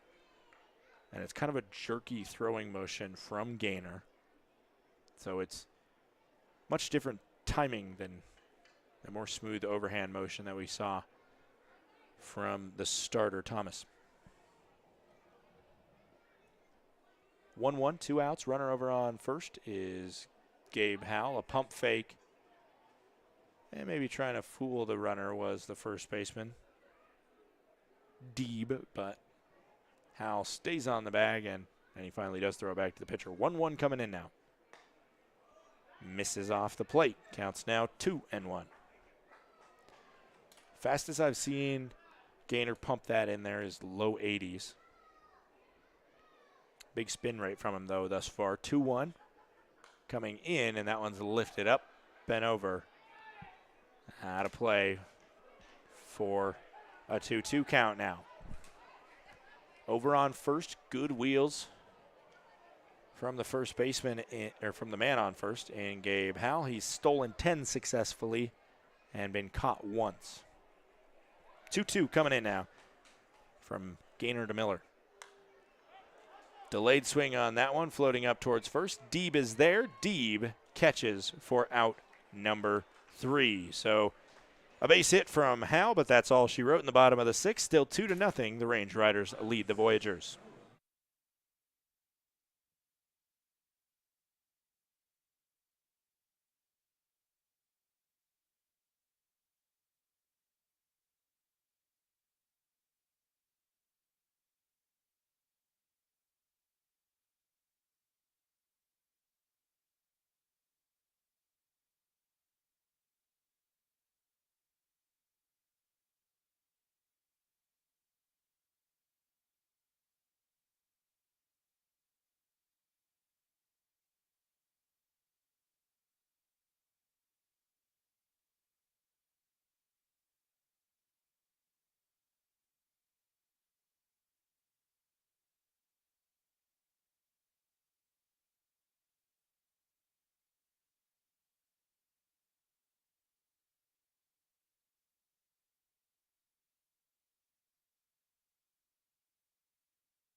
Back here, we got a new pitcher. The day is done for Rob Hamby, who had an absolute gem of 6 innings, just 2 hits allowed. We'll get his final line in a moment, but he leaves in position to get the win and is handing off the ball to Logan Walters, who's making his debut. And you talk a lot about Georgia Gwinnett, Lewis Clark, and a couple other of those NAIA powerhouses. You cannot go very much further than talking about Southeastern University. Logan Walters, that's where he comes from.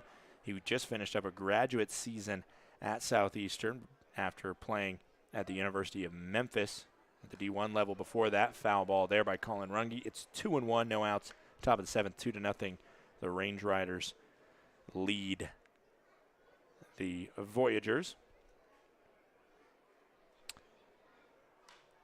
A high fly ball here. Dean Miller moves all of 2 steps. 1 back, 1 forward. Turns out his positioning was perfect for that one.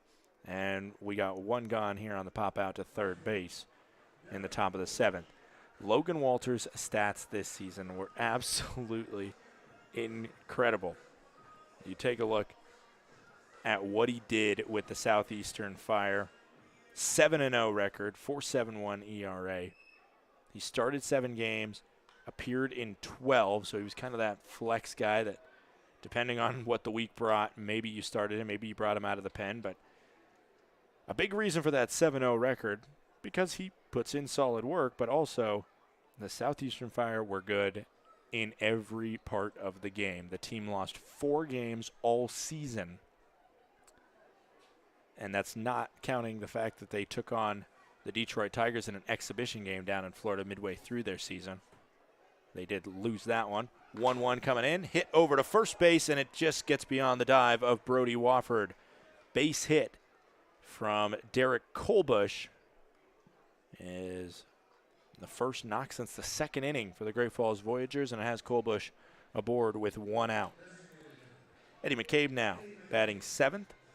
Over 2 today is he, strikeout, ground out in this professional debut for Logan Walters.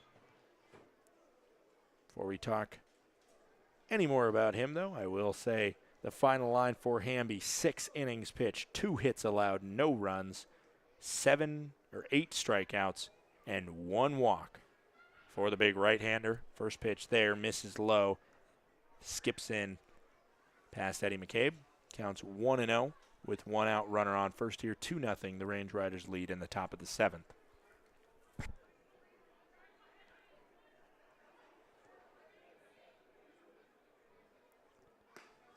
That one plasters in the zone. 89-mile-per-hour pitch makes it 1-1 now with 1 out.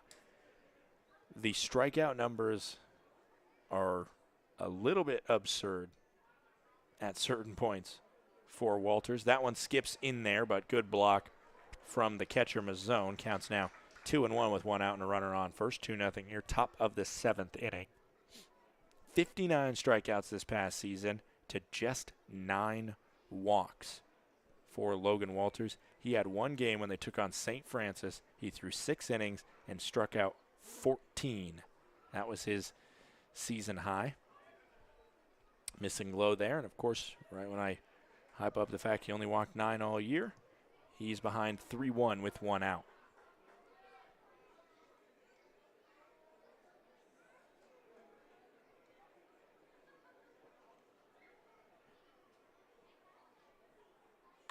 Swung on over to short. McNichols fields. Throw to 1. The throw for 2. It is in time.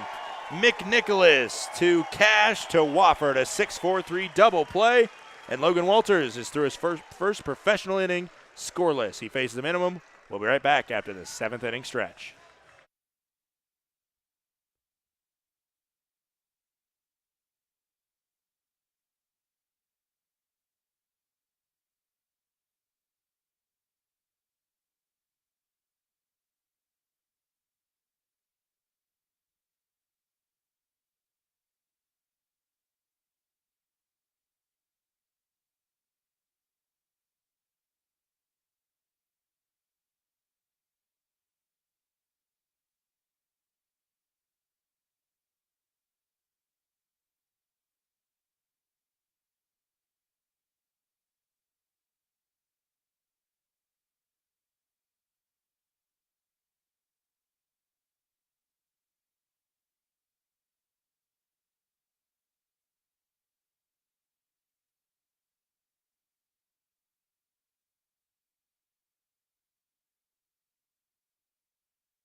Back here, Brody Wofford is the man that leads off this inning. Gainer out for his second inning of work. Fires in a ball to start off the bottom of the 7th after we just finished up a singing of Take Me Out to the Ball Game. And that one misses under the elbows of Wofford. Counts now 2-0 here. Wofford 1 for 2. He had that key double in the bottom of the 2nd, which was a key factor in bringing in the only 2 runs of the ball game scored by either side. Swinging on 2-0. Fouls a back. Count goes to 2-1.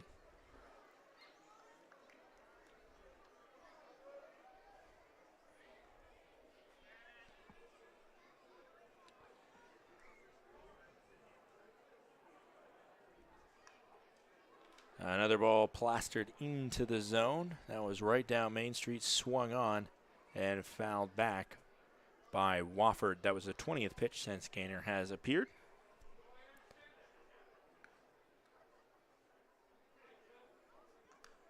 And another foul back from Wofford. He is staying at 2-2 here after starting up 2-0.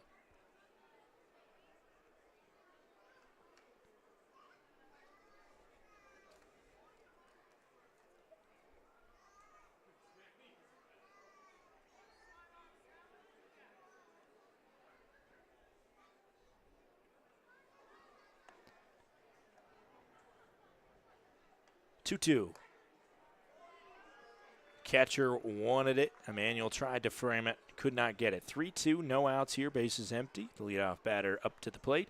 Bottom of the 7th inning here, and it is 2-0. The Range Riders lead the Great Falls Voyagers here in the Flathead Valley in northwestern Montana. 3-2 pitch misses. Leadoff walk there puts Wofford aboard. Let's check in around the PBL. We're getting late in this contest, and every game matters in the PBL, even late in the season, because there's a reset at the midway point of the standings. In the North Division, the Idaho Falls Chuckers lead by a game and a half over Great Falls. Idaho Falls is 16-7, and that's who the Range Riders will see for the first time ever at Melaleuca Field on Friday night when this 3-game series is done. Ball in there to Livingston Morris makes it 1-0, no outs. Runner on first here, bottom of the 7th. Missoula stands at 3rd. They're 2 games back of the Chuckers. Billings is 4 games back of the Chuckers. The hit over to first. It's a slow roller, and a workout is kind of a unintentional sacrifice there as it goes down 3 unassisted, and Wofford is in safely to second.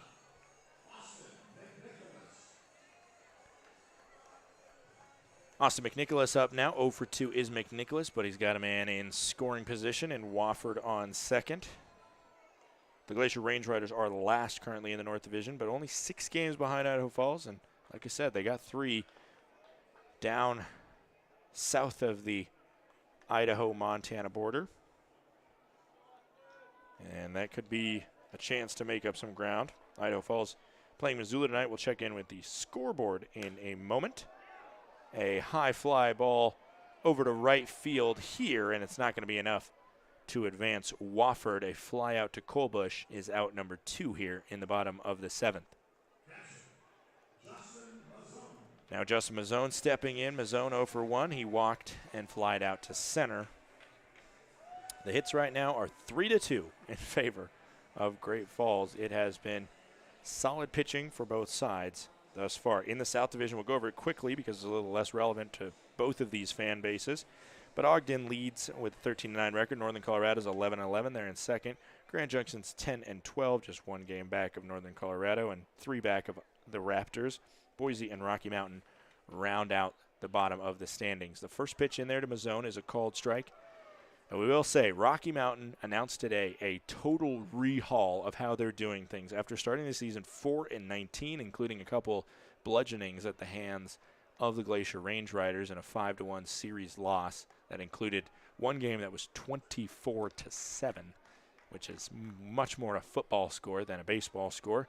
They announced basically the separation of their contract with Monclova as a affiliate of them, where they got their academy players, as this one's knuckled over to third. The field by the third baseman, and the throw over to first is in time. Well, I'll tell you what, it seems to be working for Rocky Mountain. They win 16-4 today, and that's a lot more runs than we got here. 20 runs to just 2. We head to the 8th. It's 2-0. The Range Riders lead the Voyagers.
Well, Logan Walters finishes his professional debut with a goose egg against him. A inning in which he allowed 1 hit, but a double play got him through facing the minimum. A pop out in that double play responsible for all 3 outs, so not a bad final line for him. Still looking for his first professional strikeout, and maybe that will be to come shortly, as we've seen Nick Hogan really put a lot of thought into getting his bullpen out there kind of for 1 inning at a time. That's been the plan, at least during this homestand, pretty much what we've seen, as Tommy Thompson taking the opposite approach right now. And, you know, from his pitcher Joshua Gaynor, who's doing pretty good, keeping him out there right now and just kind of riding him, probably crossing him off as an option for the next couple days. The new pitcher for the Glacier Range Riders, we'll see if he goes for 2 innings, but for right now it's Tanner Solomon. Tanner Solomon, who's had a really successful time at home. It has been a little bit more of a struggle with him on the road trip when he joined the team for the last game in Colorado Springs. Has been winning the sense. But for Tanner Solomon, a 7.71 ERA. This is his 8th appearance as a Range Rider, 14 innings pitched. He's got 14 strikeouts to 6 walks. But like I mentioned, he has been heating up here in Flathead Field. First pitch in the zone, called strike, versus Nick Emanuel, who is 0 for 2 today, as he reached on an error. First pitch is 86 miles per hour in there from Solomon. And that one, breaking ball, nice stuff, finds the zone. Count now 0-2. After that one was right at 80 miles per hour. Now 0-2, just catching the outside part of the zone. Solomon is going to allow that one to be hit, and a little bit of a pull on for Emmanuel. Late swing works out perfectly for him. He grounds that one right past Miller, and a base hit by Nick Emanuel has him aboard for the 2nd straight time. Tommy Thompson coming out right now. We're going to get a pinch runner. I believe it's probably the designated pinch runner.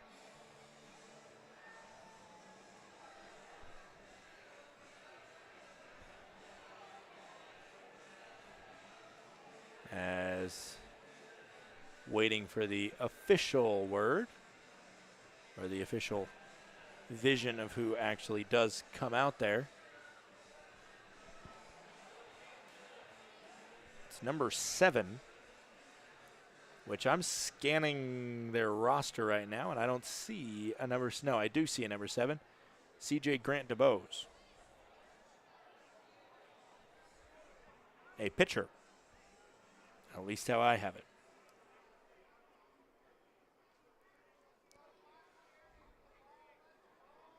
But pinch runner in the form of C.J. Grant DeBose.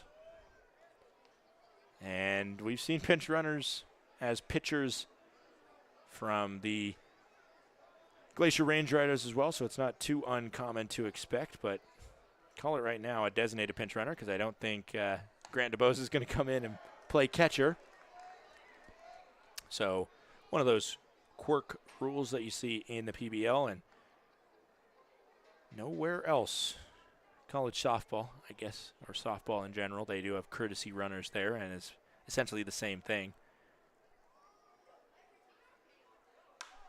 Swung on, a high fly ball heading towards the gap. Backing up is Morris, and right at the fringe of the track, Livingston Morris makes the grab for out number 1. That one had a healthy hack on it, and we saw a small lead in a pitcher's duel erased by the Missoula Paddleheads on Sunday by way of the long ball. They hit 3 homers to tie it at 3-3 before putting 2 across in a, infield way to win 5-3. 1 out now. Grant DeBose still the pinch runner over on first. Almost got Braden Daniel to swing, but he held back. Daniel 0 for 2. With a walk. 1-0 is the count to Daniel. Pickoff attempt over to try and make sure the pitcher doesn't go too far.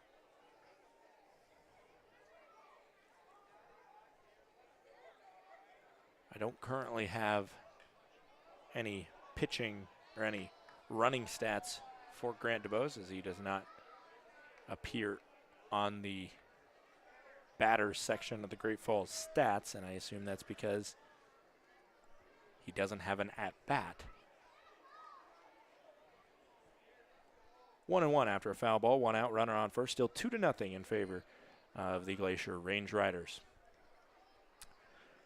Braden Daniel swings and misses at that one. Count is now 1-2. We'll fill you out the rest of the scoreboard in the Pioneer League. Already told you Rocky Mountain, after their change of just complete overhaul of how they're running their team. A 16-4 convincing victory. Good sign of things to come as that one misses up and in. Counts now 2-2 with 1 out and runner on first.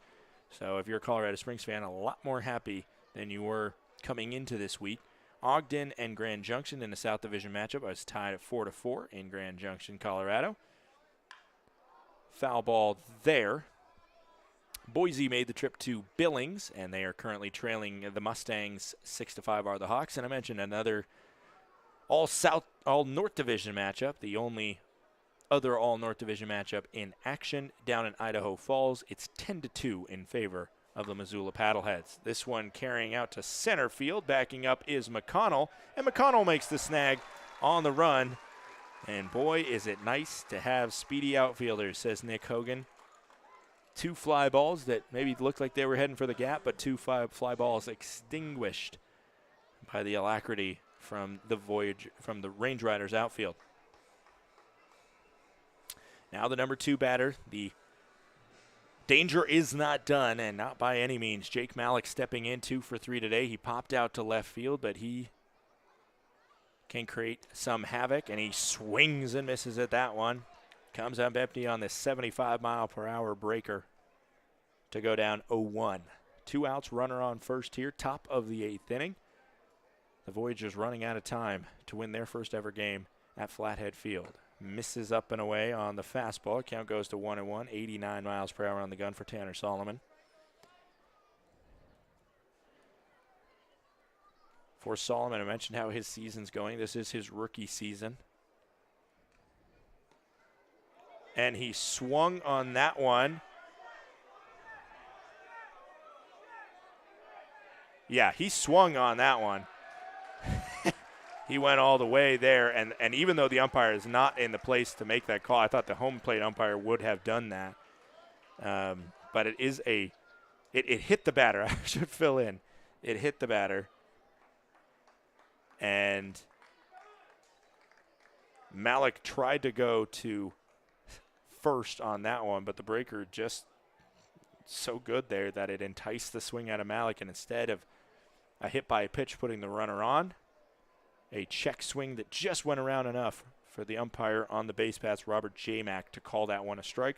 Instead of a hit by pitch, goes down as a swinging strike. 1-2 with 2 outs is the count now. Misses up and away. Now it's 2-2 with 2 outs.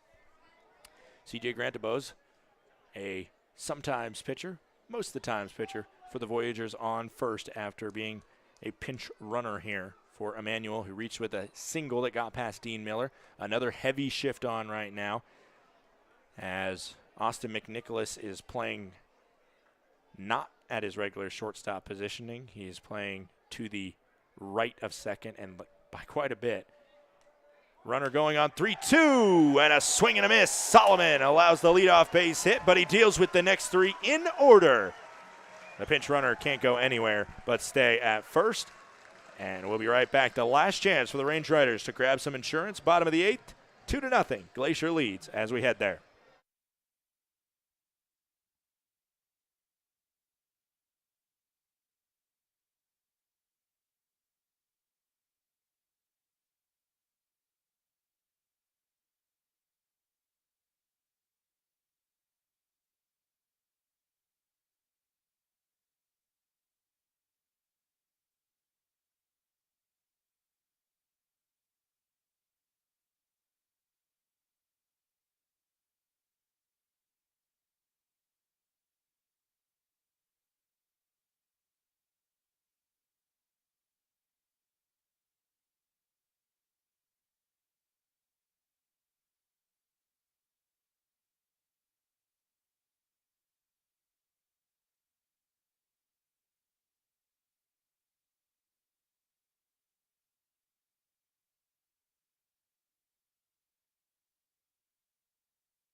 Nick Emanuel is back in at catcher after it was just a designated pinch runner move there. Ryan Cash is the man that will lead off this inning as the Range Riders, just like on Sunday, offense came out looking good, scored 2 runs in the first 2 innings.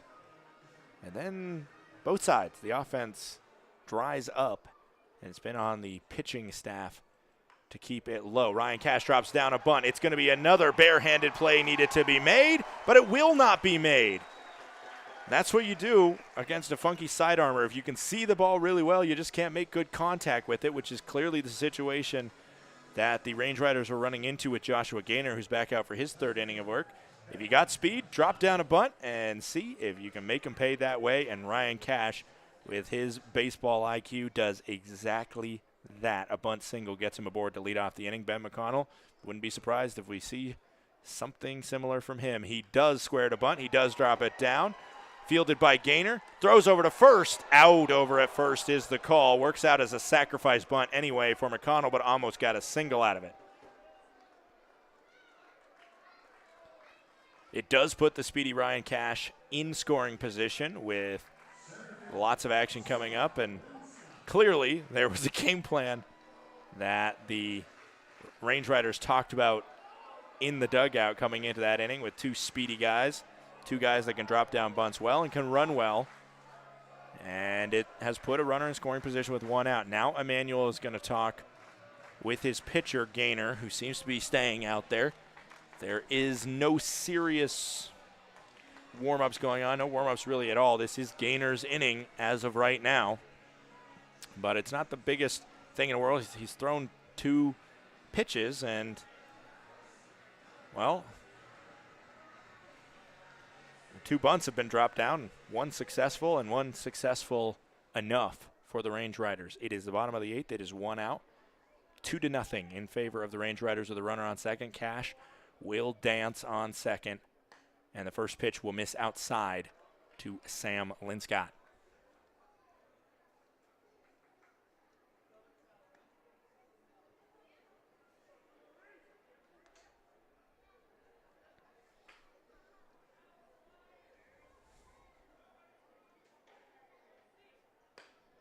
Another one missing outside.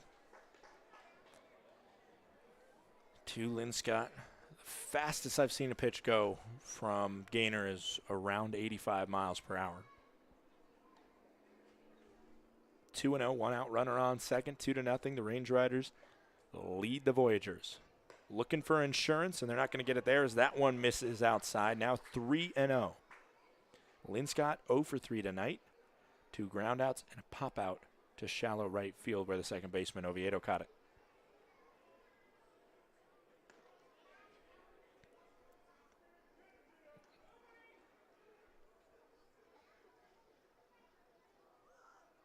Get me over pitch does exactly that. Finds the strike zone at 77 miles per hour for the first strike of this at bat. Now a 3-1 hitters count for Linscott, who has been a big factor of this game, but all of it defensively thus far, as Cash is still trying to knock the pitcher out of his rhythm by dancing on second, but Gaynor goes right through it. A swing and a miss from Linscott has him down 3, or has the count full at 3-2.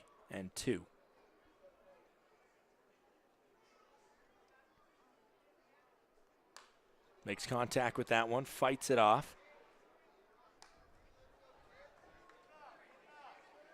For Gaynor, of course, those funky sidearmers can throw off the timing, but what they offset usually is with velocity, so there can be some battles that go a while at the plate. This is the 7th pitch of this at-bat. Cash is running, another swung on pitch, and another fouled back pitch. We'll go to pitch number 8. Gaynor, he does have 2 strikeouts in the 2 1/3 innings pitched. Like I said, that throw off of timing, and then that sometimes you get guys, a lot of times you get guys over swinging at their sidearms because they feel like they can see it so well, and then they pop it up or ground it slowly, get some weak contact on it. 3-2. Let's do it again, says Sam Linscott. Fights it off. This at-bat will go to 10 pitches. Went 3-0, then 2 strikes, and now 3 foul balls. So I should say this will be the 9th pitch here. Not a math major. That one is swung on, carrying out to right field. Should be enough to advance Cash with his speed if he goes. He does not go, though. Actually carried in a lot closer than I thought originally, so it's caught in fair territory for out number 2. And it does not advance Cash, but a base hit from Gabe Howell here with Cash going on contact should have a decent chance to get Cash moving up. Right now, just looking for a little bit of insurance. They went in to the 9th inning on Sunday with a 1-run lead, and it was raced by the first batter, Jason Newman, who barreled one over the center field fence on a pitch that was almost chin high, it felt like. It was not a pitch that any normal human would swing at, but Jason Newman, the Missoula Paddleheads have a guy that is irregular. The Voyagers mascot is an alien, and I think Newman's closer to alien than human, as he can hit a home run on you in the top of the 9th and close a game on you in the bottom of the 9th. In PBL standards, that is a golden ticket. In the bottom of the 8th here, there's runner on second. It's 2-0. The Range Riders lead the Great Falls Voyagers as Gabe Howell, who's 1 for 3 tonight, steps up. He singled his last time up, and that would be very welcome by the crowd, who here on the longest day of the year is still watching baseball in daylight. As we are in the 9th, or we're almost in the 9th inning, and it's past 9 o'clock here. Still a really good daylight that we got, and a called strike there to start off the at-bat to Howell. There was a quick conversation with pitching coach Brandon Close and his pitcher Gaynor, trying to finish off 3 innings for him. Breaking ball away. Cash thought about it, but saw that it was received well enough by Emmanuel. Didn't want to test it down to third. We've seen 2 innings end for the Range Riders offensively with outs on the base paths. 1-1, 2 outs. Swung on by Howell, fouled back into the netting, and now it'll be 1-2.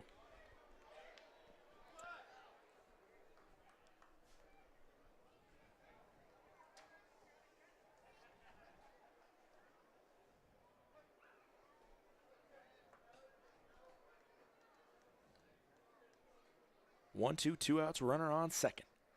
That one's low and away. Again, fielded off the hop, trapped into the turf well enough by Emmanuel. Count is 2-2, 2 outs, bottom of the 8th, 2-0.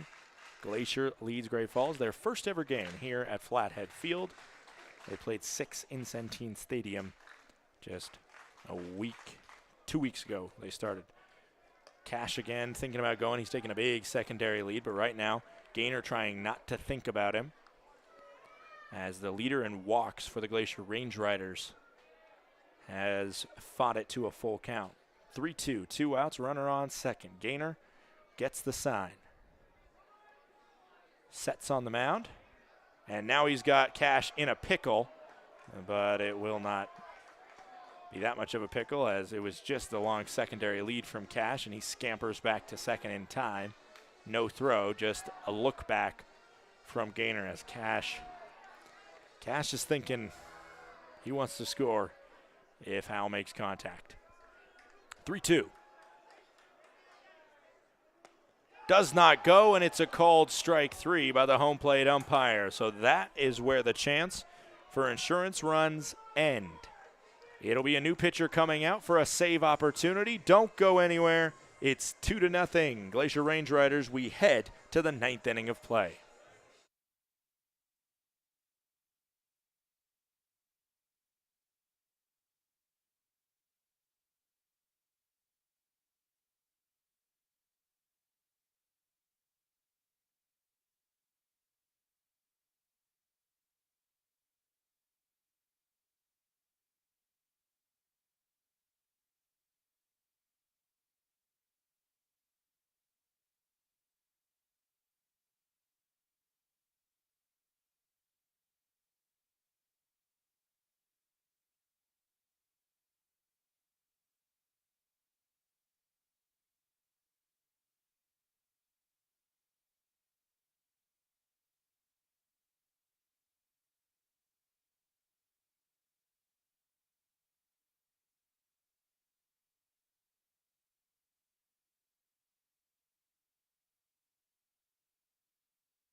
We go to the 9th inning of play, and it will be Justin Coleman with a chance for his first professional save.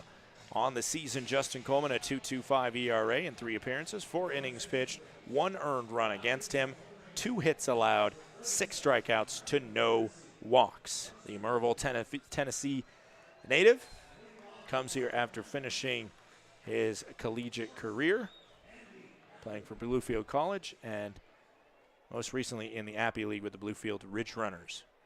First pitch in the zone, called strike. 88-mile-per-hour fastball gets him up 0-1 versus Andy Atwood, the number 3 batter who's 0 for 2 tonight. Over 3 tonight, excuse me. Ground out, pop out, line out. That one misses low. Count is now 1-1. Just over 2 hours of baseball played here. Second straight home game in which the Range Riders enter the 9th inning with a lead, a swing and a miss. They started this season and this franchise with 9 straight games in which they led going into the 9th, in which they won. It was snapped on Sunday, of course, with that comeback from the Paddleheads. Swung on, cracked, foul. Count stays 1-2.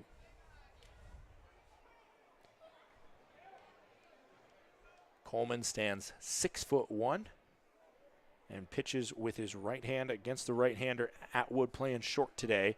That one skips in. The dirt blocked well by Mazzone. Doesn't really matter, but he kept it in front of him. 2-2 now with no outs. Nobody on. It's 2-0 in the top of the 9th. The Range Riders looking to close this one out. Their first win over the Voyagers at Flathead Field. This would be If the Voyagers come back and win, it would be the same for them. Their first win over the Range Riders at Flathead Field. Swung on and missed. Coleman gets the 7th strikeout of his young professional career as Michael Deeb comes up. Deeb played for the Voyagers last year, had a .297 batting average in 89 games played. Squares to bunt, pulls back, but it's in the zone, called strike. Count is 0-1 with 1 out. Deeb is 0 for 3 tonight with 2 strikeouts and a ground out. 0-1 coming in. Misses low. That one is a ball to make it 1-1. 1 out here, top of the ninth. The Range Riders lead 2-0 over the Glacier, over the Great Falls Voyagers. 1-1 coming in, misses low. Skips on the base there. 2-1 is the count now. Coleman trying to avoid his first career professional walk given up. 2-1 coming in. Long pause from Coleman. Eventually gets into his windup, fires it, and that misses. Now 1 ball away from doing just that and giving up his first professional walk. For Deeb, he spent the 2020 season with 2 different bubble leagues.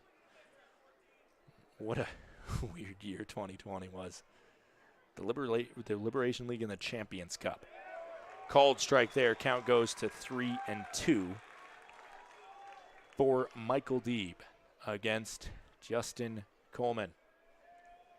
The rookie from the state of Tennessee. Swung on. This one's dribbled and barehanded. And what a throw. That almost missed Wofford. A good adjustment from Wofford. Mazzone was just so excited to get that one uncorked to first. He almost missed his first baseman, but Wofford a great adjustment to snag that one and keep his toe on the top of the bag for out number 2. 1 out away now from Justin Coleman's first professional save.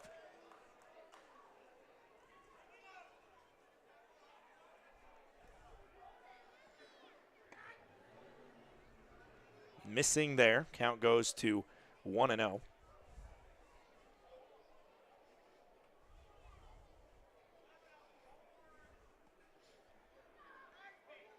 Breaking ball slaps into the zone. Count now 1-1. Colin Runge is the last chance, it seems, right now for the Voyagers. Strikeout, ground out, and a pop out for the Voyagers' third baseman. Breaking ball there, over to third. Miller fields it off 1 hop. The throw to Wofford. Keeps his foot on the bag for out number 3, and the Range Riders win. The first game against the Voyagers here at the stadium, which we call Flathead Field, is a 2-0 shutout victory in favor of the hometown Glacier squad. The sun is still out at the end of a 7:05 p.m. first pitch baseball game.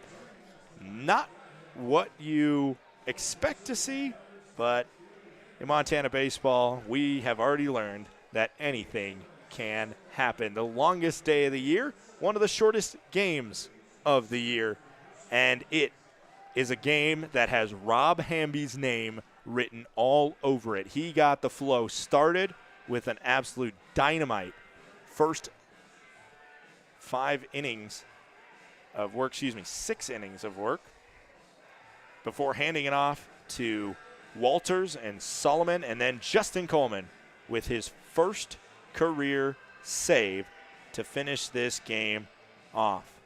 We only have to look at 1 inning to see where the runs came from, and really only 2.5 guys that are responsible for it, and it's the 2 guys that combined for that final out, the 5-3 ground out. The 5, Dean Miller, who led off the bottom of the second with a walk, then Brody Wofford with a big double to get him and Miller to second and third respectively, and then after a pass ball scored Miller, Livingston Morris drove across, the only RBI by a Range Rider today, to give a run that in the end would seem to not matter very much, but I'm sure it was of comfort for Hamby and the bullpen.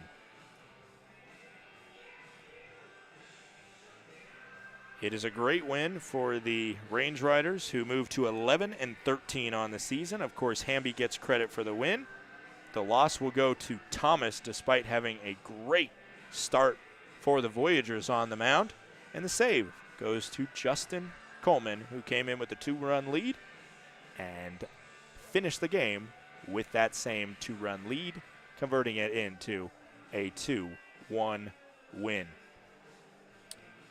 We wish you a very happy summer solstice. It is officially the first day of summer. Of course, fans in the Flathead Valley are feeling like summer started last week, 1 week ago tonight, when Flathead Field opened. Again, whether you are a Range Rider fan watching from home tonight, whether you're a Great Falls fan watching from the Electric City, we invite you to come down either tomorrow or the next night. We're going to have some great midweek baseball. It's a great way to get away. And if the games are this quick, man, you can be home by bedtime after watching a Range Riders victory. Unless, of course, you're coming from Great Falls, then you might not see you might be bummed to see a Range Riders victory, and you might not make it home by bedtime if you're driving back to Great Falls.